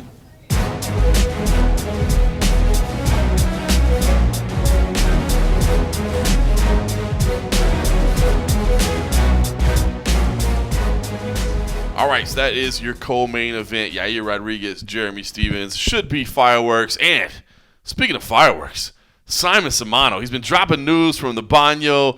He's been grinding over there, working at the kitchen desk bar area. I mean, just doing good. The bar things. area. The bar area, and now he's joining us and adding to this beautiful, amazing. And what is he getting? Mic techniques from like sign language going on. I know what Oscar's going for there. Okay, I get it. Well, see, yeah, to paint the picture, Simon Samano is using a stick mic, and I'm sure there were some kind of obscene gestures going on over there. All right, let's talk about the rest of this card, guys. Listen, I said it going in, and I honestly do believe it, man. I think this card should be a lot of fun. I think we're going to end up having a good time. Let's just – I'll let you guys talk about your favorite main card fight because, look, Greg Hardy, Ben Sosoli, listen, Greg Hardy, a beacon of a lightning rod of controversy. I mean, people – You must be like beacon of humanity. No. I wasn't going there. Listen. But, hey, listen, I like what Greg – listen, I've interviewed Greg – probably more than anybody because he did the Contender Series. I've been in a lot of his fights, and I actually did like what he said. I mean, look, every time he faces a new set of media, and every time it's a similar set of questions. But this week he said, hey, man, if there's a rule that says if you've been in trouble with the law that you can't participate, I'm out. I'll step out. I got no problem with that. I thought that was like, I mean, it wasn't like an FU, but it was like, hey, man, if they make a rule that I can't do it. And listen, completely unbiasedly, I think fighters who've had trouble with the law should definitely be allowed to fight. Yeah, I mean, completely unbiased, completely understand where you're coming with that. He's going against Ben Sosoli, the Australian, who, by the way, I think endeared us all, man. He's got a good character. He's got that. Right. He's amazing. Joe Lazon versus Jonathan Pierce, man. The pop Joe Lazon got here, deserved. I mean, cool to see him back. Macy Barber versus Jillian Robertson, a big women's fight there. The two prospects. It's kind of interesting that the UFC put them together so early. I mean, they're kind of two of the dubbed the future, and they're putting them together now. Meanwhile, Darren Stewart versus Deron Wynn. Deron Wynn, of course, did miss weight pretty bad. And I guess we should say, by the way, the weigh-in scale this morning was about 1.5 pounds off. Like, if you go back and look at those weigh-in results, like, everybody was light. So anybody that missed, which, of course, was Deron Wynn and Dennis Bermudez as well. Manny Bermudez. Sorry, Dennis Bermudez. You're not even fighting anymore. That's my bad. You didn't miss weight. Manny Bermudez missing weight. Man, whatever their miss was, add 1.5 pounds to that because that scale was off. So I don't know. Nolan, start with you as the local guy. We'll give you the honors, man. Which one of those fights, outside of that main co-main, is got you jazzed up? Are you excited about? Do you want to talk about here? Is it your homeboy Lazon or is it something else? Yeah, I mean, I think the Barber Robertson fight is a huge one. It's a nice middle of the main card, booster fight where you have, like you said, you have the two prospects that are coming up at the same time, and I think that they're good foils for each other because Barber has a head full of steam. Everybody's got their eyes on her, and then you have Robertson who hasn't been in that spotlight, but she's been just as effective. She's getting it done, and the thing about her that I love is every time she fights, you see noticeable improvements in strides. So she's only 24, and the trajectory right now is pretty high. So I'm excited for that one, man. I know I'm supposed to pick a local guy and everything, but that's the honest answer. I dig it, man. Listen, I've been open with you guys. I love Macy Barber. I think she's legit, but I love Jillian Robertson, man. You've got this girl who is completely socially awkward, you know what I mean, who admits that she's, like, scared of talking to people and, like, just is shy and like I said, awkward. I mean, I think that's the word for it. She's got that little thing where after she talks, she goes, ha! You know what I mean? It's just like it's a little Mark Hunt-esque there, but on a higher pitch. But she's no Hannah Cyphers, though, is she? No, Hannah. Oh, Hannah, poor Hannah. She is the worst. She's so scared to talk to people. She's no Hannah Cyphers, but she's close, maybe. She's hilarious. But and then Jillian, and then she. If you haven't seen it before, and hopefully they show it on the ESPN2 broadcast, but she walks out to 50 Cent, PIMP. Oh, yeah, John's been raving about this all all week. The nickname, the Savage, man. I love everything. So I can't wait for the day she changed her music, and he's gonna be like, right, she's dead to me. Told you, man. She's terrible. She always was terrible. No, but I'm keyed up for that one as well, and it is interesting to see two really, really young prospects like that meeting up right now. Simon Samano, how about you? Out of the main card, is it that women's fight that you're most keyed up about, or is it another one? It would be the women's fight. It would be the Macy Barber Jillian Robertson fight mostly because the confidence that Macy exudes, the words that she uses, the things that she's striving for. Like, I want to see that progression until we get to that point where she hopefully becomes the youngest UFC champion. Right. So, I want to see those strides. I want to see those things happen. Now, I think she's going to be tested tomorrow. I do too. In a big way. And I think we've seen her, maybe not at her crispest, like in the third round of her fights before. But this is a really intriguing matchup. I like it a lot, man. And I will say this is funny about Macy. And man, I said it a couple weeks ago with Israel Adesanya. I already see people turning on Adesanya. I do feel like some people are turning on Macy Barber. Like, we see that. And again, not that the comment section is necessarily the best place to judge, MMA opinions, but you do see it, right? That you do see it, and you know what? It will happen more. I mean, I hate to bring this up, but it'll happen more with the male-dominated audience on a female fighter. It's true. I mean, if she shows, that much swag and she's talking that big of a game, guys will turn on her quickly. Like, it'll happen. Boy, we are the PC police tonight. But I mean, what you guys were talking about earlier, plus this, I guess we kind of are. Death, sexism. Welcome to the MMA Roadshow. Just a frosty beverage and some casual MMA talk. Yeah. Oscar, how about you? We're looking at this main card. Is it the women's fight that you're most keyed up about, or something else? Listen, I think it's hard to say that like Macy Barber and Jillian Robertson isn't a really interesting fight. Interestingly, Jillian has a Wikipedia page and Macy Barber doesn't. So maybe there you go. That's what I'm talking about. I mean, that's a weird John way Morgan behind this development. With the breaking news here. That's the sort of hard-hitting journalism Mac Life can get you. Macy Barber doesn't have a Wikipedia account. No, I really like that fight. And I was really into the Deron Darren Stewart fight as well, but I feel like him missing the weight miss. Yeah, the weight miss. Until the weight miss. Him missing weight's kind of like just sort of stung that fight for me a little bit. Do you know what? This is a fight card that I've ranted at you about this earlier this week, John. This fight card from top to bottom is a better fight card than UFC Melbourne. I mean, it doesn't have. Let's not get it twisted. It doesn't have as good a fight as the it main. Doesn't have the big feature. But what I will say, can you imagine if like you had this card? And let's take Reyes Weidman out because that is the main event. So let's not pretend like you get a bonus main event. But if you took this card and then put Adesanya Whitaker at the top of it, Melbourne, but and even the prelims has names on it as well, which we'll get to. But like what I will say about this card, which I think kind of hurts it, is that there's a lot of named fighters that people are interested in, but they don't necessarily like. And what I'll stand by. Oh yeah, you've been saying that this weekend. You're right. Because I am very wise. But like for example, Indeed. Macy Barber is gets a mixed reaction because she's so confident. Greg Hardy, I don't think has he done anything? What's the reason? I think please fill us in on the reason why people don't like him. I think he had unpaid parking tickets or something. I don't remember. But anyway, so Greg Hardy gets a lot of shit. Siren. Jeremy Stevens, I mean, just because he is who he is, gets a lot of shit. Yeah, after the eye poke that he denied, gets a lot of shit. I just think there's a lot of names on this card that people don't really like, but they're interested in, right? So that's why we were talking about earlier. Our content maybe hasn't got the views we expected because people might want to watch them fight, don't necessarily want to watch them talk. So I actually think, come fight night, when you're sitting there and you realize it's about to start, I think it's going to be a really great card. Yeah. But as going back to like as the main card, I'm going to jump on the band. I'm going to say Macy versus Jillian is a fun fight. Yeah, I agree. I'm excited about that. Joe Lazon, potentially his retirement fight, right? Like win or lose, potentially his retirement fight. Again, Greg Hardy, man. I mean, I know it sucks. I like the guy, man. I know that puts me out on an island where people are like, dude, you can't like that guy, but.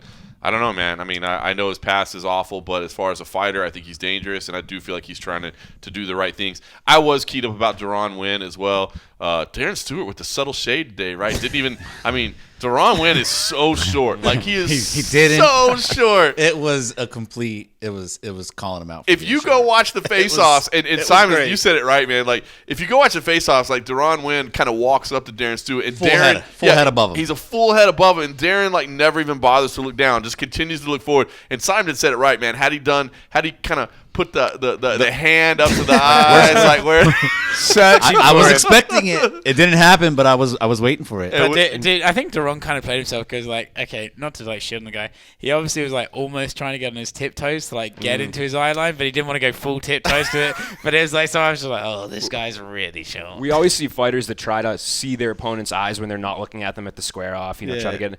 I actually think Deron could not physically see Stewart's eyes. 100% true. I've never seen that before. That's a fact. Right. That is a fact. I've never seen that, and it's not a knock. Obviously, he's a killer, but definitely that was just stuck out. I mean, behind me, even like there was just kind of an audible like giggle from the crowd, almost like, "Whoa, like look at this." Yeah. And I'm sure that'll be a big part of that fight. It was good. All right, let's talk about the prelims. And Nolan, I'll give it to you as the homeboy again. About because and you had some nice features on some of the fighters here as well. So I know you know this scene very well. Manny Bermudez versus Charles Roasted, the two locals, that had a lot of I don't want to say tension, but kind of a fun little flavor there as the kind of the local versus the local.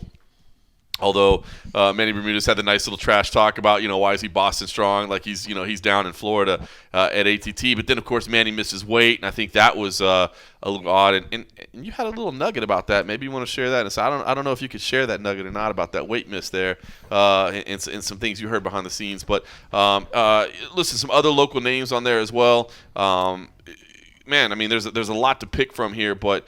This is kind of a deep card. It's like Kevin Holland. Look at Kevin Holland way down there, man. Court McGee, who's been around forever, against Sean Brady, who's got a lot of hype coming from CFFC, fine organization with a fantastic broadcasting team, I might just say, by the way. Boston, how did the name get corrected today? John Anik said it, so I know it must be. Salmon. Salmon. Salmon. Of course, I've always called him Boston Salmon. He's never told me. I commentated some of his tough enough fights. He's never told me, John, you said it wrong, but John Anik, ever the professional, he makes sure that he gets it right. Yeah. Boston Salmon versus Randy Costa, who's a dangerous fighter and also has a really great story. Is there Kyle Bochniak, who, man, a far better fighter than his UFC record especially would reflect, against Sean Woodson, who's an absolute giant. The newcomer in Diana Belbuta versus Molly McCann, who was just up there just talking trash as she does at the official weigh-ins. Molly McCann weighed in first, and then she came back to where the audience is, and she's yelling at Diana when she's on the screen like, she got nothing on me! And then she was up there talking trash on stage as well. So some fun fights all the way around. It's actually funny because something about the English accent I can actually lip read. She was saying to her, "You're gonna fucking get it." That's what I could tell by her. Like, I'm not. That's not even like a guess. She was saying, "You're gonna fucking get it." I was like, oh. All right, let's turn it over to Nolan. Give me. I mean, and if it's more than one, tell me. I mean, what should people be looking out for in these prelims? I guess a general theme that kind of sticks out to me, and I can't speak to Belbuta. I haven't watched too much tape on her, but the other debuting fighters on this card, sometimes the UFC signing surprised me. As somebody that follows the regional scene, I see something, I'm like, how did this come about? It's kind of an unusual. They jumped over other people to get in, but I think Brendan Allen, Tanner Boser. And Sean Brady and Sean Woodson are all guys that have earned it. They deserve it. They're guys that have potential. They're not just somebody they're plugging in to fill a slot that might not go anywhere. So it's tough to just pick one fight. I think the Kevin Holland Brendan Allen fight is great. There's some rivalry there from the regional scene when Kevin and Brendan were fighting for, I think, LFA, or maybe it was even Legacy back then, but it must have been LFA. They were supposed to square off. They had kind of started to talk about that, and Kevin ended up going to Contender Series instead. So they've been chirping since the moment that MMA Junkie broke that fight. And cheap plug. And, solid website. Solid website. That's one of them. And then you mentioned Sean Brady, who I think should have been in the UFC a long time ago. Yep. The way that he got signed into this whole thing was Eddie Alvarez, who's not even in the UFC. He's fighting for one championship. Made a call to the UFC executives and said, hey, I know I'm not with you anymore. I think we're still on good terms. Like, if you trust in me, you should sign this kid. And they did, and his debut got delayed for some other reasons and things that went on. But I think that he's somebody that could be a star going forward. He's 10-0 for a reason. Dig it. I'm excited about that. What about you, Simon Samano? Anything in these prelims that you're most stoked about? Yeah, the one that I'm probably most stoked about is Kyle Bochniak against Sean Woodson. Yeah. On top of the fact that Nolan wrote a great story about Kyle Bochniak this week, which was tremendous. Just more cheap plug.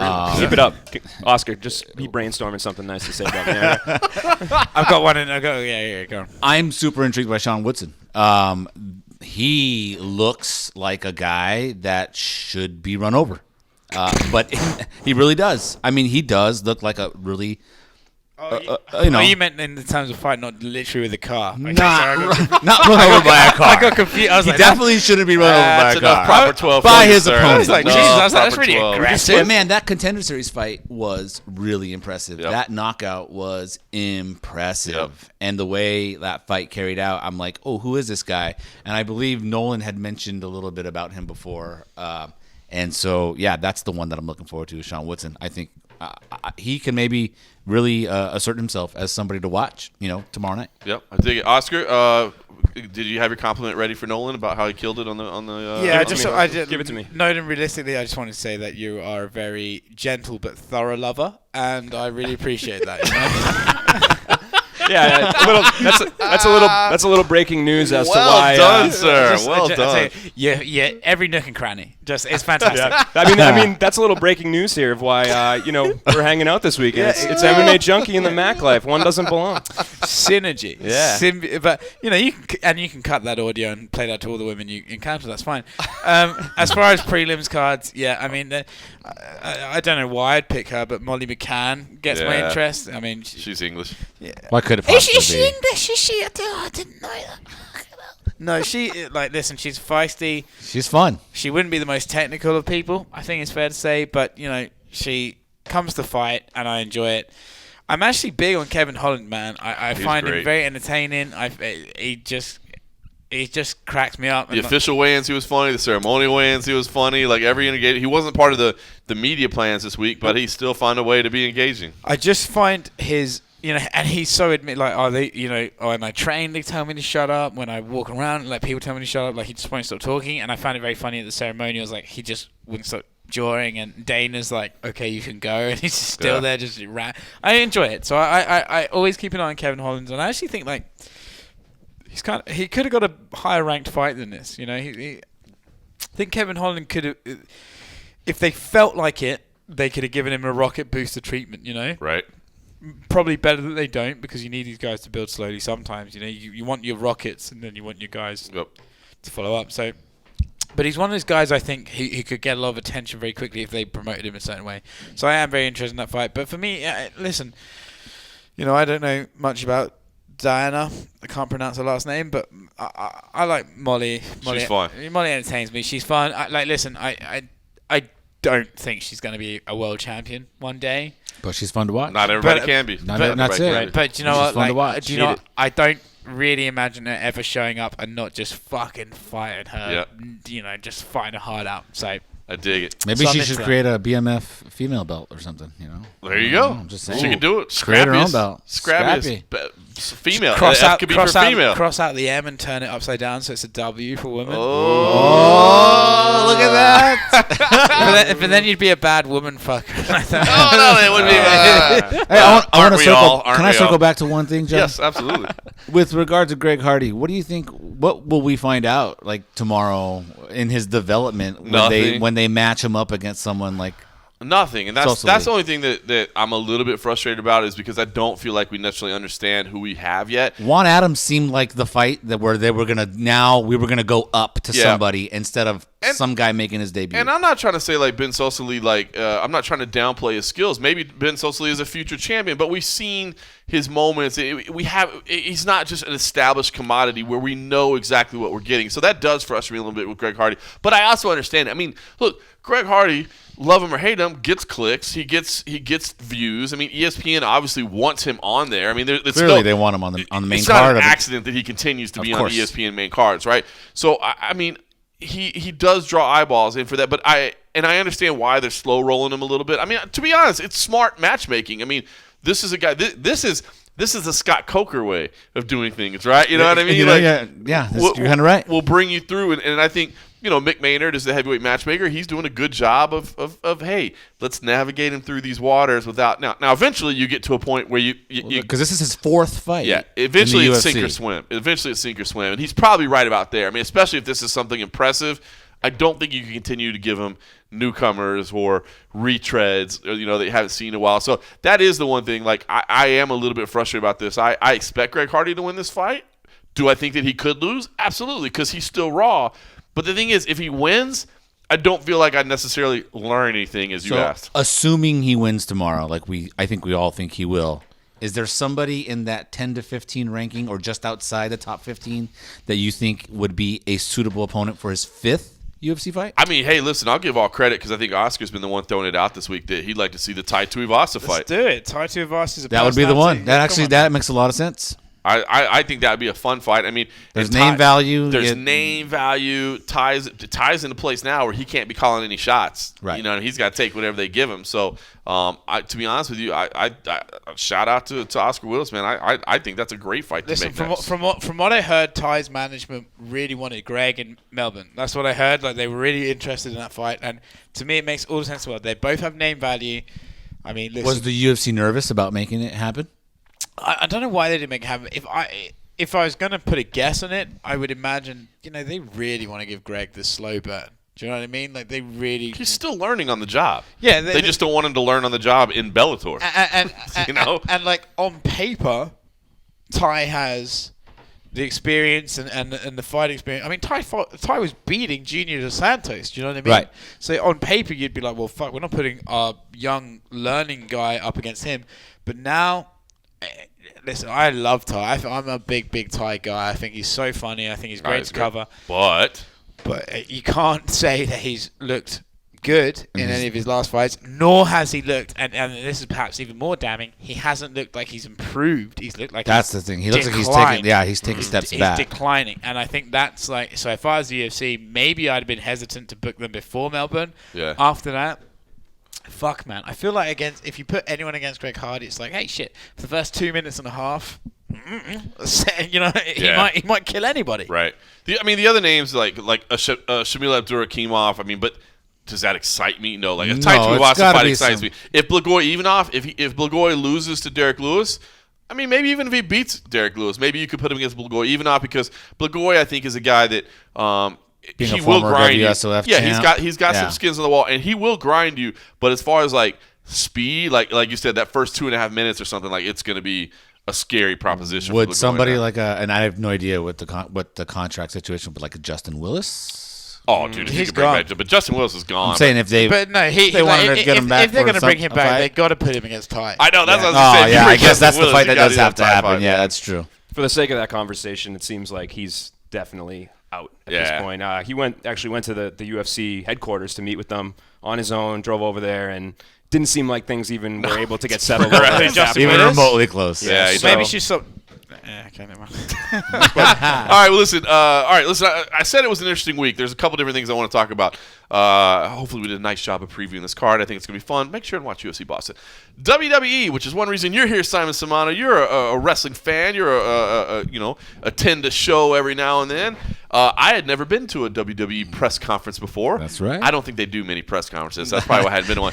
But I will say this. I grew up as a wrestling fan when I was a little kid, and then when I found out that it wasn't real fighting, I kind of drifted away. But I still get it, man. I understand why people like it. And I will say, being in T-Mobile, where they were setting up and they were getting ready, man, the show, the presentation, and we were just there for a little thing, and Oscar was there as well, man. It was cool, man. It was really cool. And man, the production they had, like the way the stage looked. Well, that was the SmackDown setup where they already, and they just did a press conference on the stage. So right there. Cool, man. And like the they played a couple like sizzle reels to start the thing off, and like, oh my god, their video production is insane. It's tremendous. It was so cool, man. I have to say, man, they do a top-notch deal. But we knew the news that we were there for, that Cain Velasquez was coming, that he was going to fight Brock Lesnar. I don't know. I guess a little surprising to me that he's closing the door on his MMA career, but I totally respect him for it. I totally understand why he's doing it, and honestly commend him for it, man. If you can find a way to make money without being in a real fight, man, God bless you. Go do it. Yep. But talk to me as a wrestling fan. I mean, what kind of splash is Cain going to make, or does he seem to be making already? I mean, it is crazy that he just started pro wrestling. And I've seen the clips. I don't know a lot about pro wrestling, but, dude, it looks like he's actually pretty good at this stuff. But talk to me about, like, just kind of what your sense as far as he's coming in. And then is the Brock Lesnar fight, like, so I see it both ways. Like, on some ways, I'm like, well, of course you put him with Brock Lesnar. They have history. They have beef. They have this. On the other hand, you're like, but wait, I've already seen Cain kick Brock Lesnar's ass. Like, why do I want to put him with him? Something else. So, I don't know. What did you think about the whole thing as a guy that kind of gets wrestling too? What'd you think about it? As far as Cain and jumping into an immediate feud with Brock Lesnar, I think it makes complete sense. You can't bring Cain in and have him, just wrestle or feud with anybody. You have him come in. He does the feud with the former, UFC champion that he beat to win his first title. It makes complete sense to me. I'm good with that, and I think some people might look at that situation and they'll say, but if Brock Lesnar beats him or whatever the case is in this match, I'm just gonna think back to the fact that Kane smashed him, back in a real fight. In a real fight, yeah, and so I think that's the part that makes me surprising, because I'm assuming the script would be you have Brock win. Most likely they're gonna have Brock win so they can do a rematch. If you were gonna bring Kane in, you don't have to put Brock Lesnar over anymore. Brock Lesnar is over, but the WWE, Vince McMahon has a hard-on for Brock Lesnar. I mean, that's the bottom line. That's why you end up with a situation where Brock Lesnar smashes the champion for the last 8 months in a matter of seconds. Right. That's what happened. And I know you don't watch pro wrestling, but that was a terrible ending to a really great story arc with Kofi Kingston, who was the WWE champion at the time. Really bad Kofi booking. Kingston, ain't you? I did the video. I saw the video where he was really terrible. Where he all was like, that. I'm gonna run to defend my belt or whatever. That was all that just to set this up. So Mark Ramondi's gonna come for you, bro. You can take pro wrestling. I don't know. I'm actually unsure if this is even a title match, because I don't think you make. No, they said it.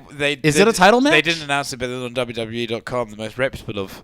news websites, source. They did say it was for a title. It is a title match, which means Brock's going to win. It means Brock's going to win, or there's going to be a disqualification type ending of some sort. Like they might do that so to where drag he can it on, retain the title, and they drag it on, but they don't have Cain Velasquez look like he just took a dive against the guy who he smashed 9 years ago. I mean that's very possible. Do you know what would be pretty baller? Like really, now, as far as if they had a Kane goes as a wrestling match wrestler? and then they redid the spot where Brock did a fucking spinning disco move. Yes. If they did that again, that'd be pretty dope. I'd fucking buy that. That'd be so fun. As far as Kane as a wrestler, you've seen the clips. Dude, I'm can do surprised to see a 240-pound guy doing Hurricane Ranas. Yeah. And for anyone who doesn't know what that is, that's the move where you jump on some dude and you spin around and you flip him over from the legs to your head. It's crazy. Yeah.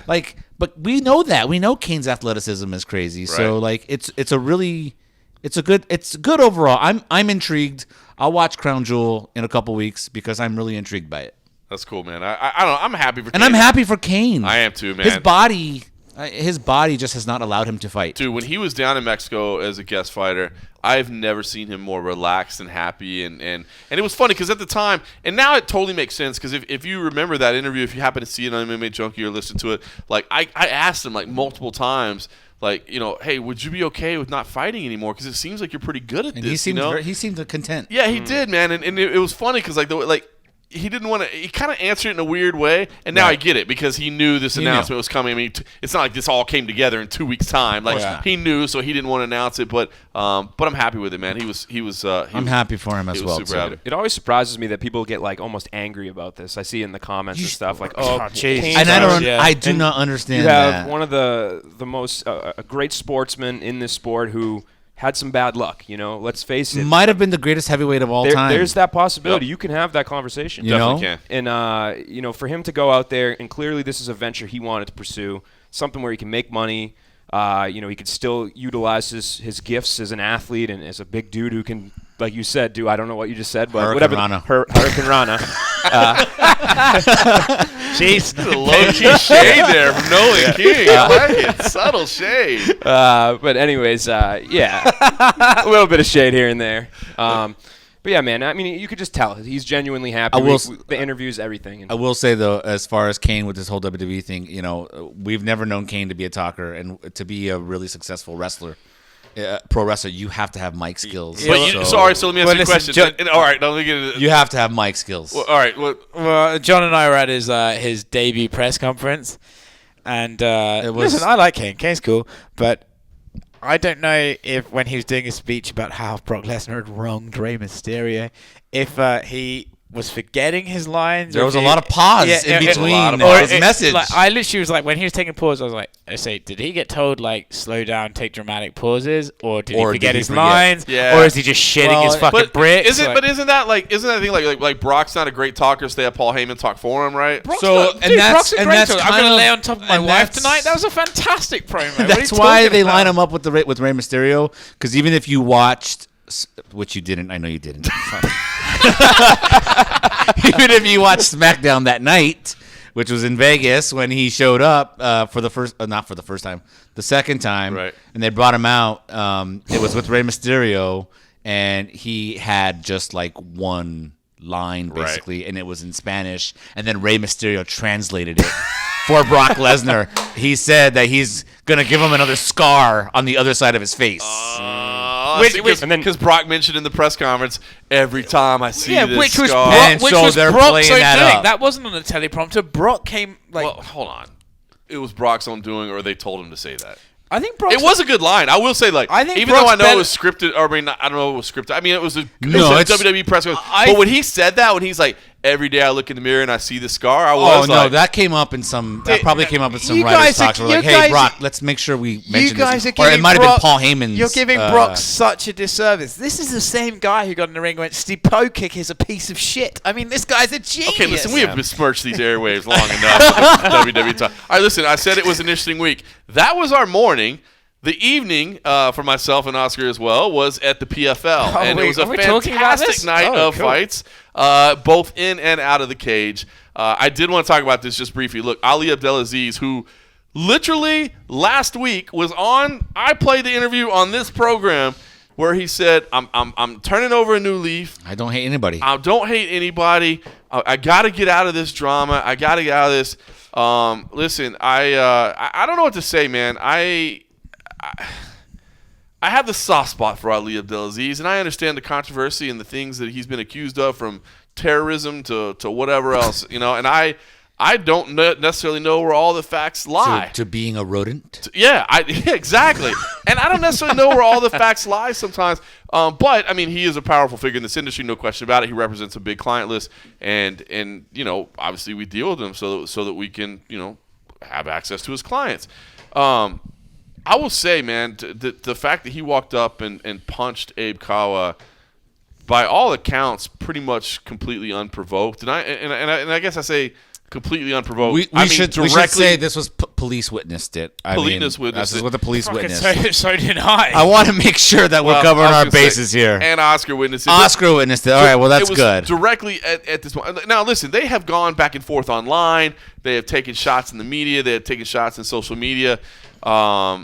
I don't know, man. To me, I was very, very disappointed by this incident. And I know that may sound silly to people, but I just, in the same way, I will say this. I don't even know if I can say this with you here, Oscar. In the same way, when Conor McGregor punched a gentleman in the bar, I saw it as completely indefensible. You may not have heard of that event. Maybe you never saw that, but it just, to me, it was something that was completely indefensible. And I don't know, man. I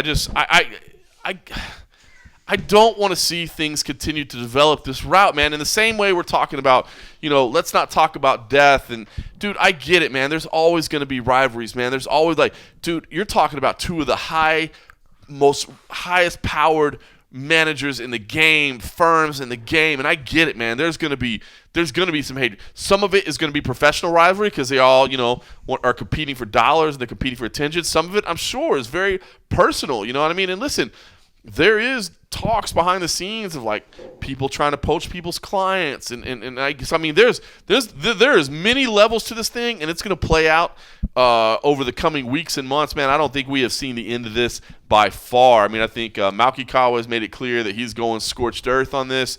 I think there's going to be charges pressed. There's going to be lots of stuff. We have not heard the end of this incident.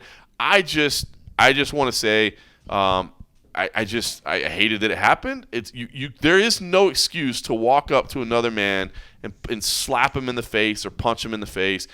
We're supposed to be adults, and yes, we all love fighting, and we all are big proponents of this sport. When it's sanctioned. When it's in the cage.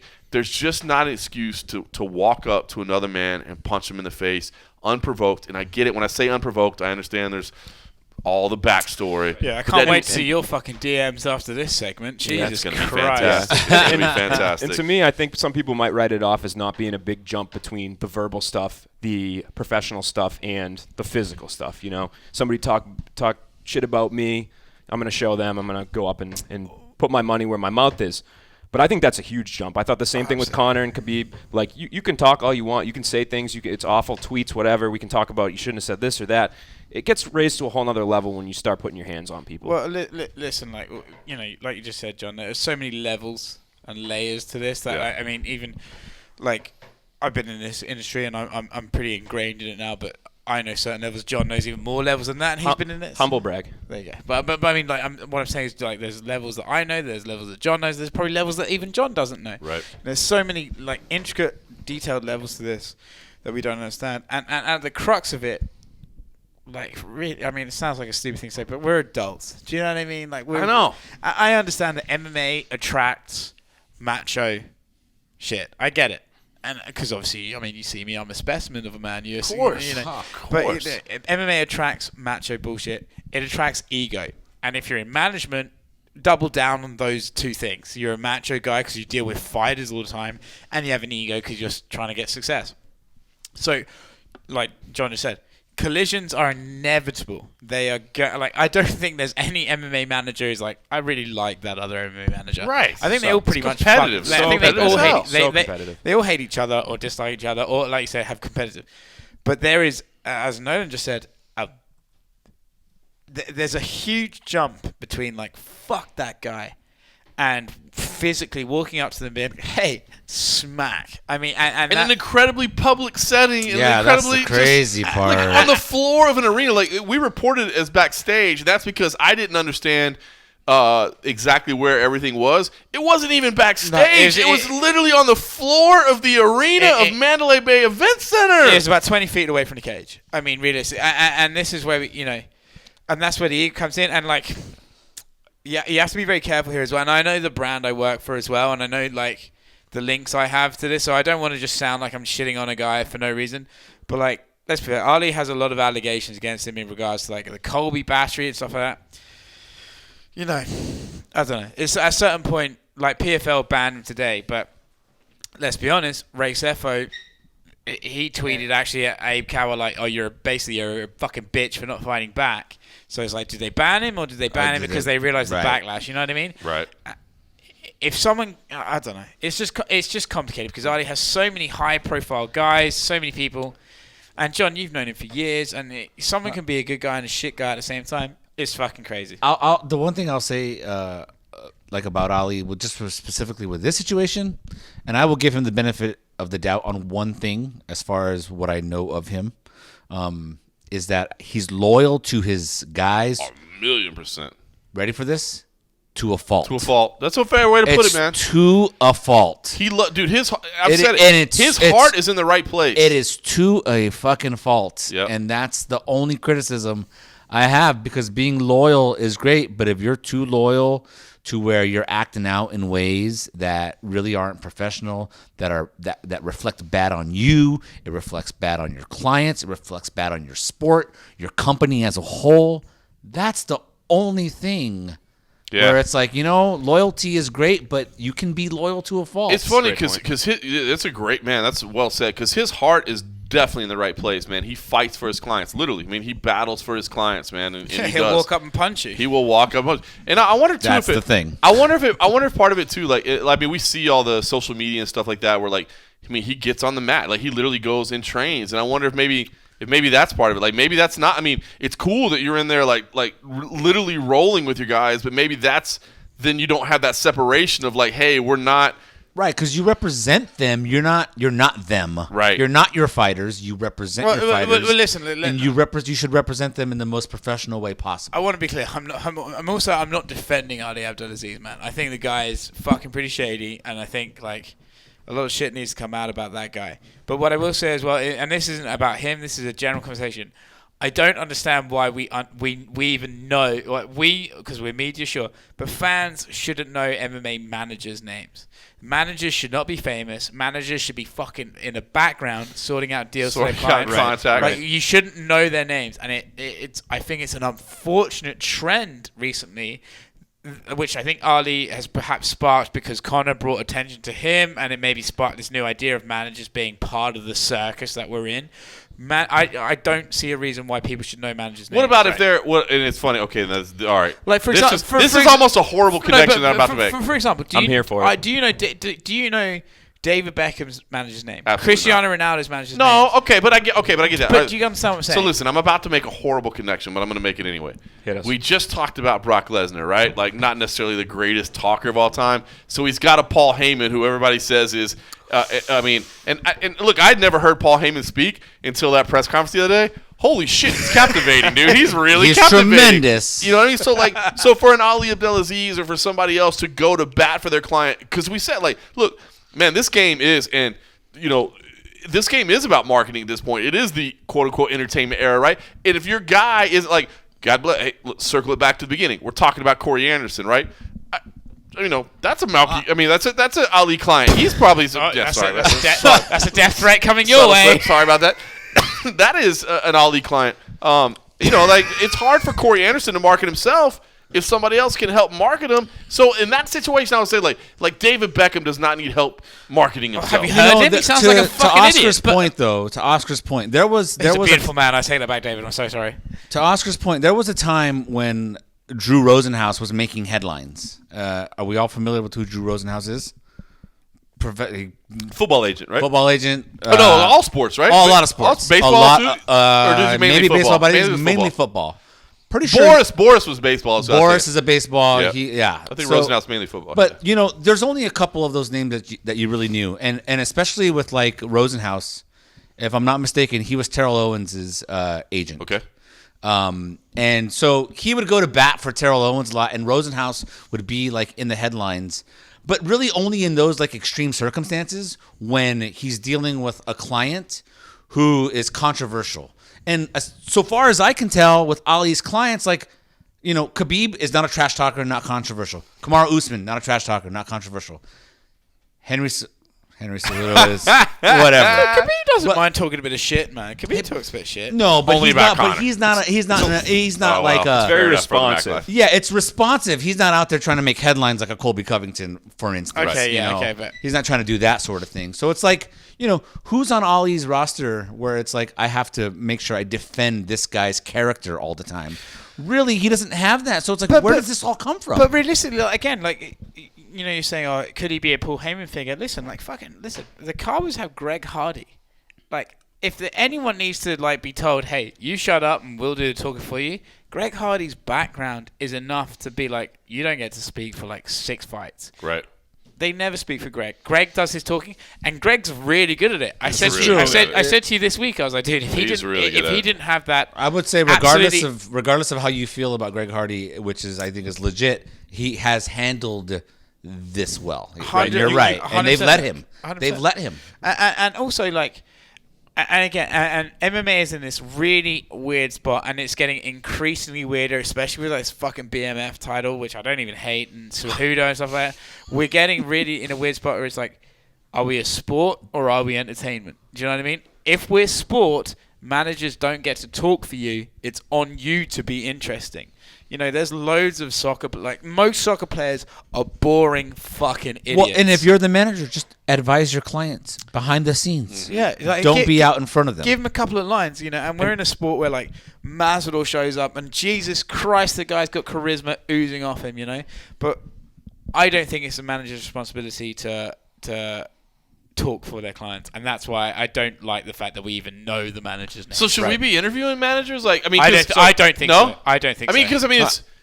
I would say if we're interviewing, if we are, we're probably just we're abating this we're Right. allowing this. We're enabling building it. this. We're helping We're this. enabling the I feel like culture the of manager- managers mattering to. I feel like the exist. manager interview started when Audi was interviewed a lot for Conor Mayweather because everyone just needed any content related to it, got loads of clicks. I feel that's when it started. But realistically, like, we fans listening, you shouldn't give a fuck what the manager say. I will say one thing. I think in terms of news and stuff, like We I remember can there used to be on like on Ariel's show. Sometimes he'd have Malky come on and he'd just rattle off clients. He'd say, "Oh, you know, what's so and so up to? So and so." Like, I get that. That's for a news purpose. You know, you're trying to get updates, like you would with anybody else. You know, somebody's agent said they signed with, I don't know, whatever. They're exploring their options, whatever. But yeah, I mean, they've interjected themselves into the conversation, so it's tough for us because, believe it or not, people do care about this. They do. It is funny when people say nobody cares. No, I'm like, I've seen the do. clicks. dude, They like- care. No, Right. we've seen the page views. Right. Yeah, they care. Listen, this Ali Abdelaziz versus Kawa shit, it's probably going to get more fucking page views than most fights this year. You know, if it turns out as because this is not over, it's going to happen for a while. Yeah, if it turns out as nasty as we imagine, they get as public as we imagine they're going to. Yeah, especially because Conor brought Ali up, right? Yeah. It's in the public conscience. You know, like, you put Ali's name out there, like, read the comment sections. They're not very kind. Like, people do care about it. It is. But I do think that's the fault of the media. I think we cultivated them to have an environment to care. Do you know what I mean? It is. I'm interested about it because I mean, like you interview a manager, like.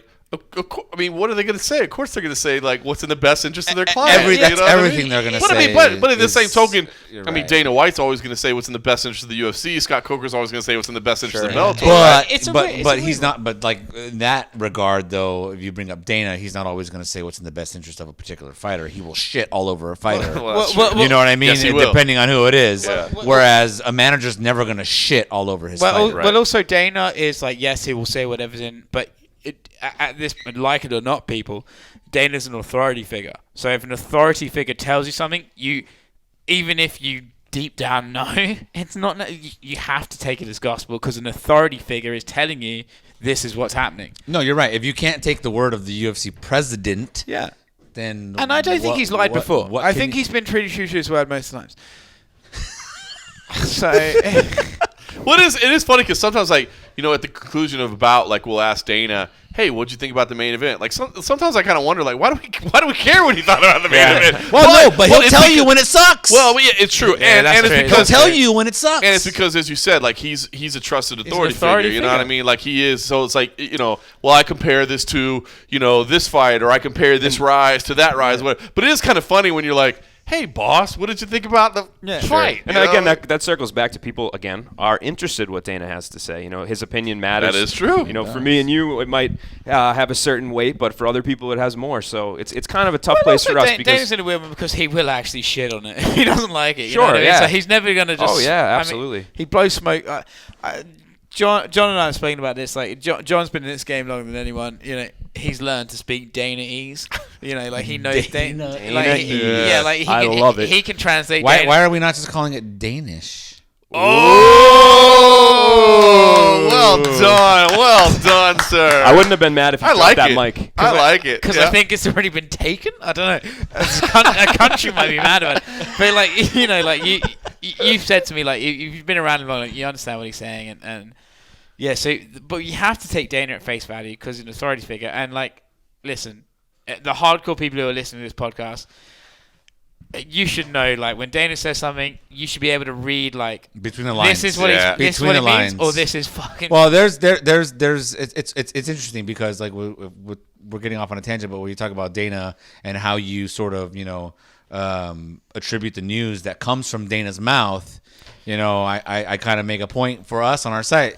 Dana White says, because you don't know. Sometimes if it's like you try to read between the lines, it matters what he says. It does. But we don't always know that what he says is true. So you can't just say UFC books or UFC announce. Right. You say or UFC announces. You say Dana White says. It's an indicator of intent. It's an indicator of direction, but it's not necessarily fact done. And also, it's accurate, but maybe not factual. And- That's and- the thing. And and- there's a difference between accuracy and truth. And that's that's the thing. Let's also give Dana like a mild bit of fucking escape rope. Like shit changes a lot in this industry. Oh, do you know what I mean? absolutely. Yeah, if somebody stuck a microphone in my face and they tried to figure out how many inconsistencies I had in Yeah, any do you given know what I month, mean? Like- I'd be in trouble, man. Like That is true. That is Yeah. true. Like, to be fair, as you said, because like we've kind of busted his balls for sometimes not saying the truth away. But there are some things that at the moment he tells you it is true, and then the next day it changes, and it's not 'cause true anymore. I think the thing with him too is like he doesn't use obviously the same vernacular as we would use as writers or reporters or confirming bouts, but at the same time, I think sometimes he speaks factually, as in that's the feeling I'm getting. Like we're gonna get this fight done. It's not a fact, that's a feeling, but it's stated as a fact. So it's kind of that fine line. Dana, and the thing about Dana is you have to read him because Dana will be real about certain things, right? But say you look at last week with the whole Joanna weight cut thing, and he comes out and he's like, "Don't believe what you read." Well, wait a minute, no. That's not necessarily. That's not true. Like, there was a real issue with Joanna's weight cut. You guys were exploring options. Just because she made weight doesn't mean that audiences shouldn't believe what you read. Like, don't shit on the media that way. I mean, also Dana White was. So like, that's just PR spin, obviously. Dana White was like asked about by MMA Junkies for our. Was asked like, oh, what about Amanda versus Jermaine Durandamy? He's like, hey, listen, if you don't hear it from us, like, it's not true. He's like, you fucking said that. Yeah, I remember that. That's you who said that. And after the Abu Dhabi card, we're like, Dana apparently does't know that Amanda versus if you didn't hear it from us, it's not true.